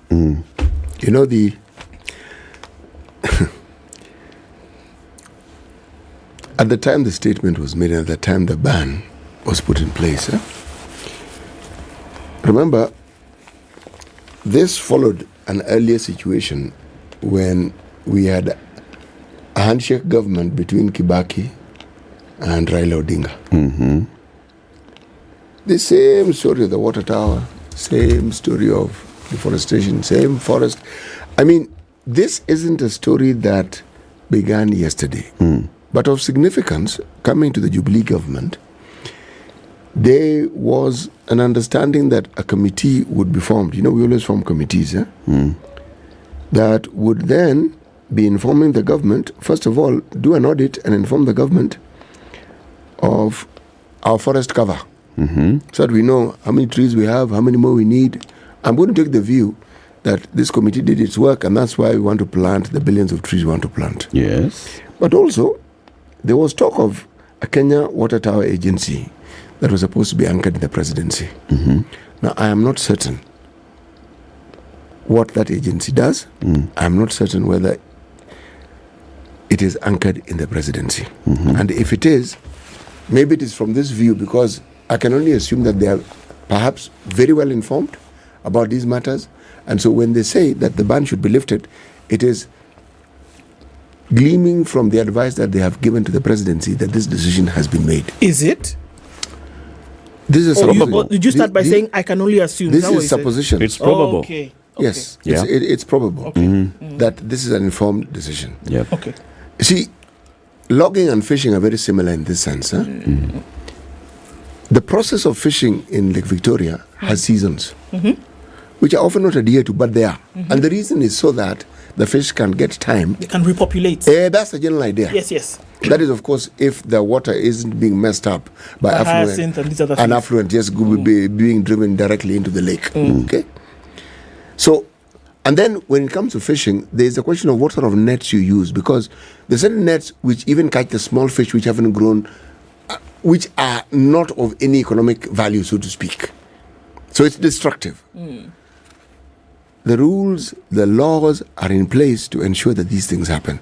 Same with our forests. The question is, why did logging get to a point where it was out of hand, meaning it was out of control. Yeah. It's like every other person and their cousin could go into the forest and cut trees. Because there was no application of the reality that was on the ground, and there was no regulation as a result of that application. Because anybody could do what they want. And in most cases, because commercial value far outweighed any kind of environmental value, any kind of connection between... You can imagine a situation whereby it is the people, they can see very clearly, because they've lived on this land and they've eaten from the land and they've tilled the land, and they can see very clearly. The way it was some 10 years ago, where we had forestation everywhere, we could see that our water was at certain levels. We can see what's missing. Our trees have reduced significantly. What has happened as a result of that? The water levels have receded significantly. So people can say, hold on a minute. It's obvious that 1 + 1 = 2. And in most cases, it's the people's voice that's going to come out first. And they say, wait, something is not right here. That even when it's raining, we're not able to catch a lot of this water. Because what? There's nothing to hold the water down on the ground. It's clear. Right? But the commercial value far outweighed the livelihood value because you have these forests still in place. There's no regulation because there's no thought about what is really happening. So what happens? People start to make noise and they say, hold on, we cannot have this continue. There must be some kind of regulation. You'll find that every time, most times, when a regulation of this nature comes about, even this one in 2018, when William Ruto said that, wait, what's going on here? I direct you to do what? It came as a result of people making noise. They said, the water that we have is not what it used to be. And so somebody sets up and take notice. And then you realize, wait, for the last 10 years, what have we been doing? Pillaging the earth. Trees have gone, water reduced. Drought is more severe when it comes. But guess what? Drought existed even 10 years ago, but people did not suffer the effects because the forest was still at a certain level. True or false? True. Then now, nobody really marks what's going on. You come, you cut, you log, you do whatever you want. You don't replenish the earth and you cut it off somewhere. Commercial value far outweighs any kind of regulation that you're going to put in place.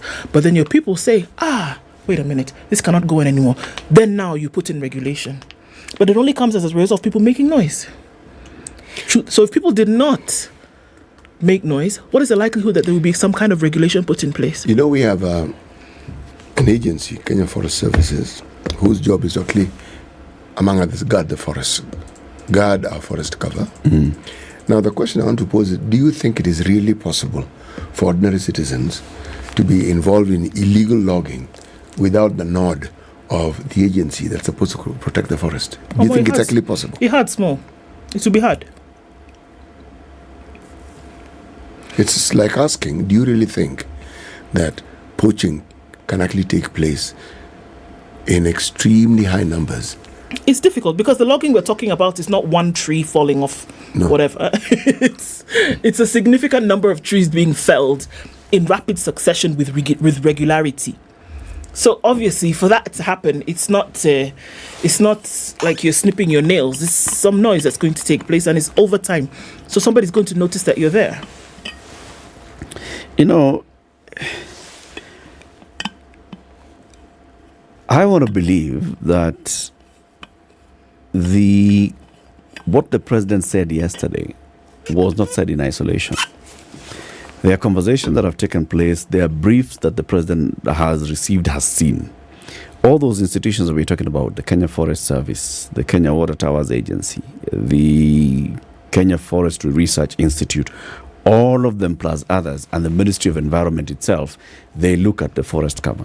When the president said one of the biggest focuses of this government will be planting of trees and doing 15 billion trees by 2032? 2032. He was informed by something. He read something. Okay. The president can't just wake up and forget that he is pushing for the planting of trees and then say, let's go into logging. So there must be something else that the president is saying. It probably is in how the president is communicating this message.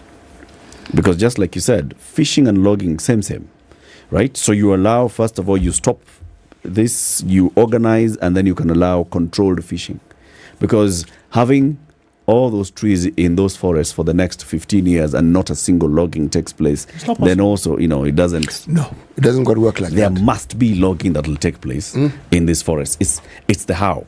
So when the president was saying yesterday, he must have been saying something, but he just didn't give the full message. And the question is, what exactly is that message? And ideally, what should happen thereafter? What should happen thereafter is we should be hearing from the Minister for Environment, Soipan Tuya today, saying this is what is going to happen. The what are they called? The county commissioners.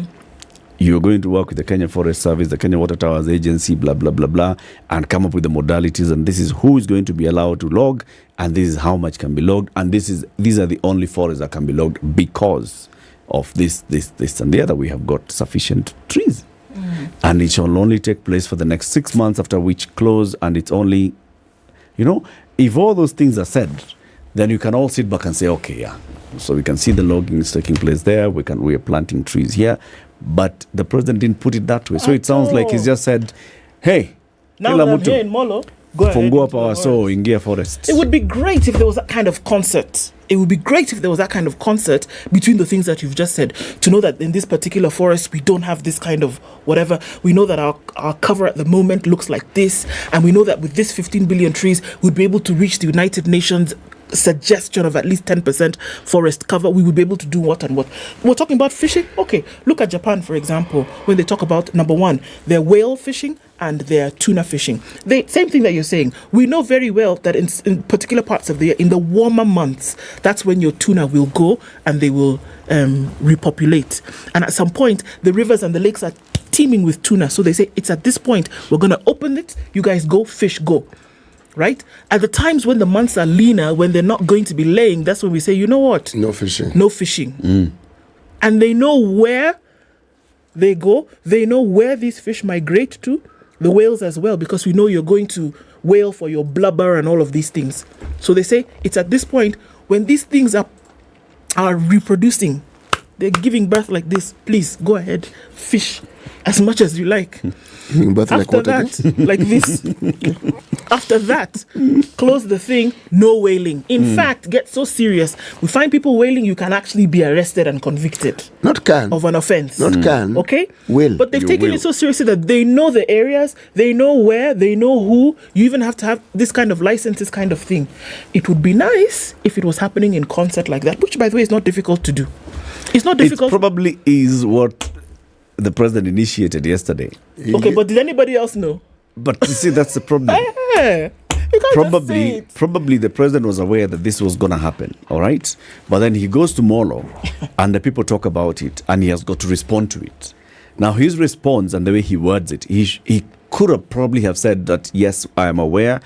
I am actually the one who ordered it first, and we are working on it. And very soon, we'll come up with that. The minister will announce the county commissioners and the Kenya Forest. Because he made it seem as if the moratorium that was put on logging was some stupid willy-nilly thing that somebody woke up on a Tuesday morning and said, in fact, people should get out of the forest. Meanwhile, it was not. It was properly instituted. Yes. Are we going on a break? Yes, we are. Why don't we go on a break? Let's take it. 27 minutes to Diane, Kenya's biggest conversation. We'll also be opening up the phone lines to hear from you this morning. This order on the return on logging. Should it be open-ended? Should it come in with various restrictions? How should it be carried out? Do you even support it at all? Do you support the lifting of the ban on logging in the country? Good morning. This is the Situation Room, the only way to start your day. Good morning, and I love your show. Thank you. Having come from a Kikuyu radio background, I migrated to Spice because of the content. I was born in a slum, but somehow I got a break in life. So sometimes when you see the sweating coming out because of the passion and whatever it is, behind the noise, there are people, and we share the same umbilical cord. It shouldn't be like that. I am so disappointed. We used to tell Honorable Raila Amolo Odinga that he's doing politics of conmanship. And even President Uhuru Kenyatta, serikali hii ndio iko na conmanship ya hali ya juu. You cannot promise people that you reduce tax, then you double. In politics, there is the issue of trust. For you to turn around and then stab the same people who gave you that trust, There is no other level of dishonesty. And hii mambo utaona dunia tu. The Situation Room, Kenya's biggest conversation. All right, so looking at cloudy conditions in Nairobi, currently at 15, highs of 19 and lows of 12. It's sunny at 17 in Nakuru, going to highs of 24. And we'll see highs of 18 in a cloudy Nyeri at 14. It's 18 and partly sunny in Eldoret, highs of 24. And at 24, Mombasa is sunny, highs of 27 and lows of 22. We'll see lows of 23 in Malindi, where it's sunny at 24. It will go to highs of 27. At 22, it's partly sunny in Kisumu, highs of 27. And partly sunny at 21 in Kakamega, highs of 26 and lows of 17. It's 22 and sunny in Kampala, highs of 26 and lows of 18, while at 26 Dar es Salaam is sunny. We'll see highs of 28 and lows of 21. 10 degrees and mostly sunny in Johannesburg, highs of 18 and lows of 7. It's partly sunny at 24 in Lagos, highs of 30, and we'll see highs of 32 in a sunny Kinshasa at 23. Monday afternoon is 33 in Beijing. We'll see highs of 34, and it's mostly cloudy at 17. In Paris, highs of 25. 20 will be the high in a mostly sunny London at 14. And it was raining in New York still Sunday night, coming into a sunny Monday morning, highs of 31 and lows of 23.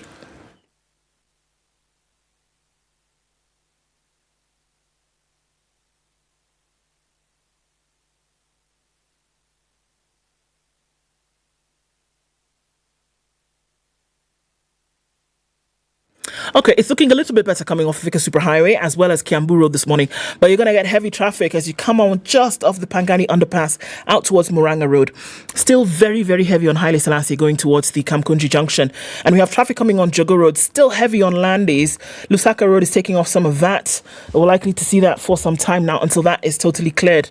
Raila Odinga Way not looking too badly as you get towards the roundabout at the City Mortuary. You should be okay for now, but Uhuru Highway is busy as you're getting into the CBD. Everything else seems to have calmed down for now, so this is good.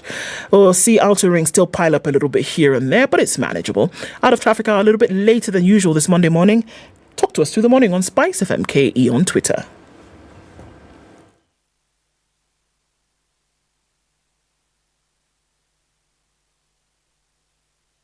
Mature, intelligent talk every morning. Right. 94.4 Spice FM, Nairobi.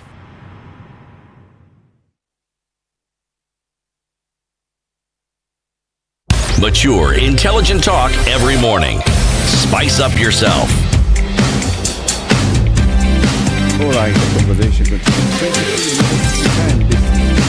conversation. So in 2018, the then Deputy President William Ruto ordered a 90-day moratorium on logging across the country. And that he also instructed the Cabinet Secretary for Environment, Keriako Tobiko, then to form a task force that look at what is happening in the country and come up with recommendations on what needs to be done. April 30th, the task force commission to review forestry management following a declaration of a 3-month moratorium on logging has recommended the establishment of a caretaker management team pending constitution of a new forest board. The task force, under the leadership of Greenbelt Movement chairperson Marion Kamau, also recommended prosecution of Kenya Forest Service officials culpable of mismanaging forests.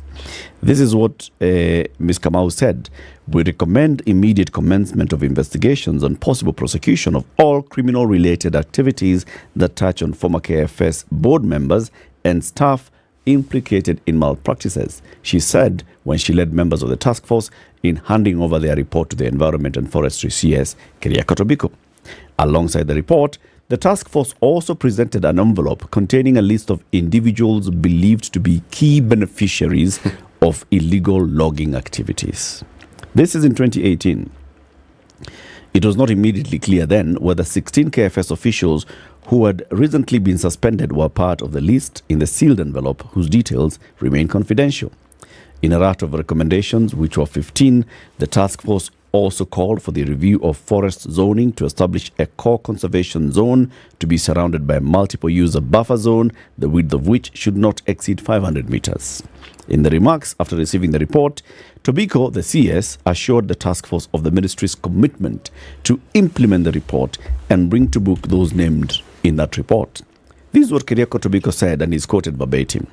He says, the Deputy President, William Ruto, made it abundantly clear that this report has got to has got no shelves to be kept before the issue of it gathering dust does not even arise. I reiterate that the findings of this task force will be implemented at the shortest time possible. He's basically saying this is what it is. The Deputy President then said, I commit to you that the report's recommendations will be implemented. I appreciate the fact that some decisions herein will be pretty difficult to make, but they will have to be done. This is what Deputy President William Ruto said. He initiated the journey towards this ban on logging. He instructed the CS to form a task force. Yesterday, he said that there was a minister who was alikuwa na ujenga hiyo siku. Alikuwa mjenga hiyo siku. Who started this whole thing. And now here we are. I mean, the people of Molo now don't have business. The people of Elbagon is a dead town. And it's a logging town. Now look, you have a clip of what the Deputy President was saying? The then Deputy President. Play. Cover. We must stop all cutting of trees in all our forests, both state forests and community forests. Kwa sababu tuko na shida kubwa. Mito haina maji. Tumekuwa na shida miaka mitatu. Hatujakuwa na mvua ya kutosha. The misuse of forest resources is threatening water availability and food security in our country. That's what he said. That was then. Yesterday he called it ujinga. Umeona hii ule ujinga iko hii Kenya? Hey. You know, much as it sounds like a cliche, it sounds like one is making light of something serious, or one is trivializing the manner in which things are said. But at times I'm forced to consider that I must distinguish between political speech. When someone is a politician, whether it's a president or a member of parliament or whoever it is, when they are simply saying something because of the political advantages of that particular situation. This situation is true. If you go to what's called Batek, Eldoret, there were sawmills, there were areas around there because that place was very heavily forested at some point. Yes. Towns that were involved, if you go to the Mount Kenya area, you'll find similar situations where businesses dried up because of such bans and the towns simply dwindled. It's like they fizzled away. Okay? But at that particular point in time, there was a gentleman who was chair of the Environment Committee in Parliament, Sol Kareke Mbiuka. Mbiuka, yes. He raised an issue then regarding this. And saying, look, folks, what we're balancing here is actually our very existence. This thing has to be ground to a halt because it's threatening our very existence. Not just livelihood, our existence is being threatened here. Now, are we therefore saying that our existence is no longer being threatened and that we've got this process under control so that when we say logging begins, there's an orderly manner in which this process is actually going to be undertaken? The existence that you're being told is being threatened is the one of the people who have jobs as a result of logging. That's the existence that has been threatened. Yes, no, Abi? That's a current one. Yeah, that's yes, yes, Eric. You started here by saying, sometimes you understand and you try to distinguish. Yes. The political rhetoric. Yes. Of our politicians. Yes. But I think sometimes it's important not to. Yes. Okay? Because political rhetoric coming from a deputy president and a president is not political rhetoric. It is policy pronouncement. Unfortunately. When a minister speaks, that's policy pronouncement. When president speaks, that's policy pronouncement. When a member of parliament speaks. Now, that is also looking about... you cannot just put it out there in isolation. You've got a responsibility. Right? When the deputy president then was saying, you know what, this is an issue, and it's a big issue in our country, and logging and illegal logging has taken place.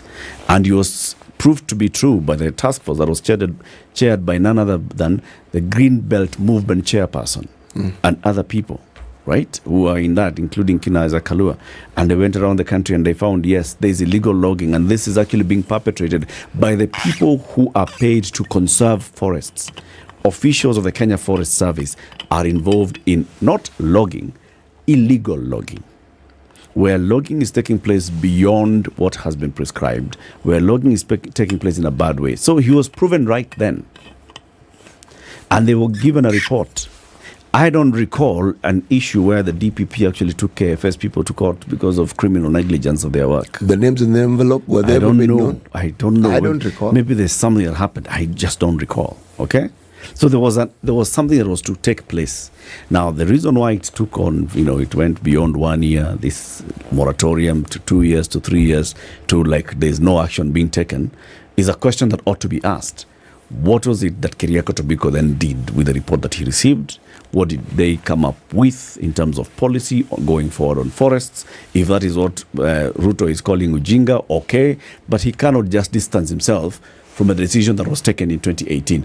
Political convenience, expediency, rhetoric, or not. It was not just a decision.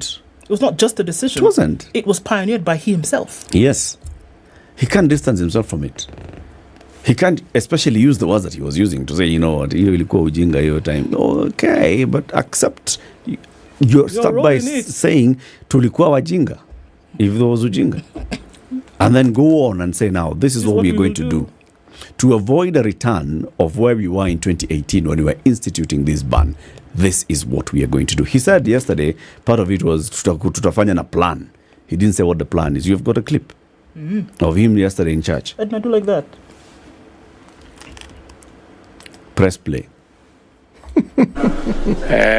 Wakati nilikuwa hapa tuliwaambia maneno ya Elbagon na Molo hapa, mulikuwa ni wafanyabiashara wakubwa sana wa mambo ya mbao, si ndio? Dunia hii ilikuwa dunia ya mbao. Tukaenda, kuna waziri mwingine mjinga, alikuwa mjinga siku hiyo, alienda akazuia mambo yote ya forest ikapotea. Sasa miti inaoza huko kwa msitu, watu wanahangaika pande hii, hawana mbao. Unaona ile ujinga iko hii Kenya. Imesemekana wakati nilikuwa hapa tuliwaambia maneno. See? So this is what he said yesterday. And he went on to say, but we will now go back into logging, but with a plan. He did not say what the plan is. To the very many people who still have power source in their houses, in Elbagon, in Molo. The whistle has been blown. Yes, in Kuresoi. They're back to the forest. They've been told, please begin. Yeah. And they will to the criminals in the Kenya Forest Service who maybe were not even prosecuted, they are like, kabla tuambiwe this is the plan. We are going to sell trees, chap, by the end of the week. Morning. Sell trees, kata. Si rais alisema tukate miti, kata. By the time order is brought into this thing, some chaos will have taken place. Forest gone. We are asking you whether you support lifting of the ban on logging, and we want to hear from you. 0719-012-600. Let's go to the phone lines. I see Zachary is here. Zachary, good morning. Oh, good morning, people. How you doing? I'm good. It's only that we are having our winter here. It's winter? Yeah. Don't worry, Zachary. Man, it's cold. So I feel like I'm in Massachusetts, yeah? That place. Pennsylvania. Yes. Now, let me tell you this, guys, yeah? There are some people who are born, God said some, I don't want to talk about God, yeah? But Mr. Eric, as most of us are planning only for the next meal, yeah? Some guys have been bestowed by, I don't know which God bestowed them with this part to plan about, even in fact 100 years to come, yeah? Yeah. I remember very well that Mr. Ruto was very, very instrumental on the moratorium, yeah? Yes. That he banned the logging, yeah? Yes. Taking the time that he was, actually campaigning about the banning of logging, yeah? He was privileged. He was in a position privileged to actually know that, after these years, I'll be calling the shots, yeah? Let me ask you, let me tell everyone to ask himself or herself, yeah? How much was, we are talking about vast forest land, yeah? How much is it worth in terms of Kenyan shillings, yeah? And now, all this now is lies in the hands of the president to say, okay, let us have logging here, let us stop here, let us do this, yeah? Mm-hmm. I actually just pray that the forest guys are going to be very, very honest and take care of our environment. That's true. But I see that, I may feel that somebody, without mentioning names, yeah? And I'm also a truthful man, yeah? Somebody had a vision about the forest in Kenya, and that is my take. And let me tell you, man, this is corn here in Massachusetts, yeah? You know what I mean, man, yeah?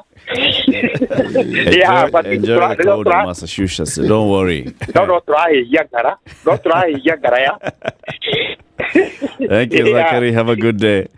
Mwalimu Irongo Amos. Good morning. Good morning, sir. Well, I know time is running out. I only want to say that the president needs to be a bit more careful about politicizing our forests, our trees, our environment. Okay, I've seen him make very, very, very unfortunate decisions lately regarding our taxes, some I call levies and what have you. But when you just say that the ban on logging in Ujinga, Aravu, you say that you have a plan which you have not documented and given to the press and to the people. I'm afraid that we are not only going to kill the workers of this country, but also the environment and the whole population.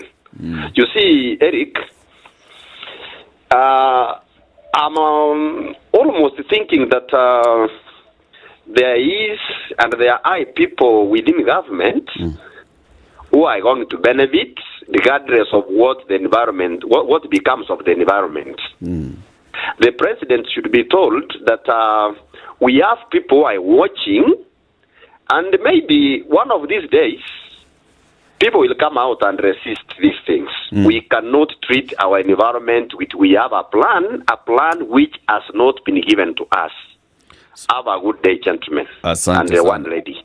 Asante, Mwalimu Irongo. 0719-012-600. Do you support the lifting of the ban on logging in Kenya? This is what the president announced yesterday. He said, you know what, this ban on logging, let's lift it because trees are rotting in the forest. People are here, people who used to work in this industry now have no jobs, and it's a lose-lose situation. And it's because of some CS who was Ojinga. One morning. What's the Ojinga here? Is it stupid or silly? You know, when you talk about consequences that Irungu is talking about, nature doesn't wait. Nature pushes back very quickly. You muck around with it, you do what you're not supposed to do, or it speaks to you very, very loudly. And nature has been speaking to us these last few years. Yes, it has. Very, very clearly. Now, if we didn't learn that lesson well, then the lesson that awaits us is going to be infinitely worse. You know, the very sad bit here is because of the lack of clarity in the president's communication. I still, at the back of my mind, I'm thinking, what the president is saying is something that there are people who have burnt the midnight oil somewhere in the public service. Since last night. Actually working. For some time. Last night. No. This is something they've been working on for some time. Working on a plan on how logging can take place in Kenya. Properly structured logging taking place in Kenya. All right? The president has consumed this information. He has given the go-ahead. Yeah, I like this. Or maybe he has said, tweak this and the other. Okay. They have discussed it maybe even in cabinet. But how the president put it yesterday was minus very many important details that he should have come out with yesterday, or at least hold off on making that promise in church yesterday. Now, because of the way he has put it, it even jeopardizes his own message on let's plant 15 billion trees by 2032. His own message of let's green our country. His message on let everybody plant how many trees per person again? His message 2 million 2 million per day is what is coming out to That's me. a total, yes. 2 million trees per day in the country. In the country. Yes. That entire message now gets starts getting... It gets watered down. Watered down by just that one statement that he made in church yesterday, which was an incomplete statement, which was a statement made in a rush, which was a statement made, because a politician is talking to people and is just feeling, I need to give you something. Let me give you something because you brought it out. And that could jeopardize an entire government policy. This is true. If not corrected. If we don't hear from Soipan Tuya today saying, so people, maybe, this is how logging shall take place. And what it would do, it was to validate some of these things that you're saying. Yep. Because you do not have a policy on something like this, having touched on the environment without prior planning. You don't. It's not something that you wake up in the morning and say, this is what we are going to do. This is not one of those moments. I remember when I read something whereby late Queen Elizabeth, when she was at a function, if she held her bag in a certain way, her aides would know what she wanted to do. If she stood up and maybe touched her cheek, the folks would know, okay, the chick is ready to go. This is not one of those things where William Ruto as president is standing in Molo and says something and everybody in the environment ministry knows, okay, guys, he said it, Project X has kicked in. No, it's not one of those things whereby he's spoken, so we know he's given the signal, then we go. No, these are delicate, intricate things that need to be done in a particular way. But yes, the way in which it was delivered, that's why people normally say communication doesn't matter. It does. It does.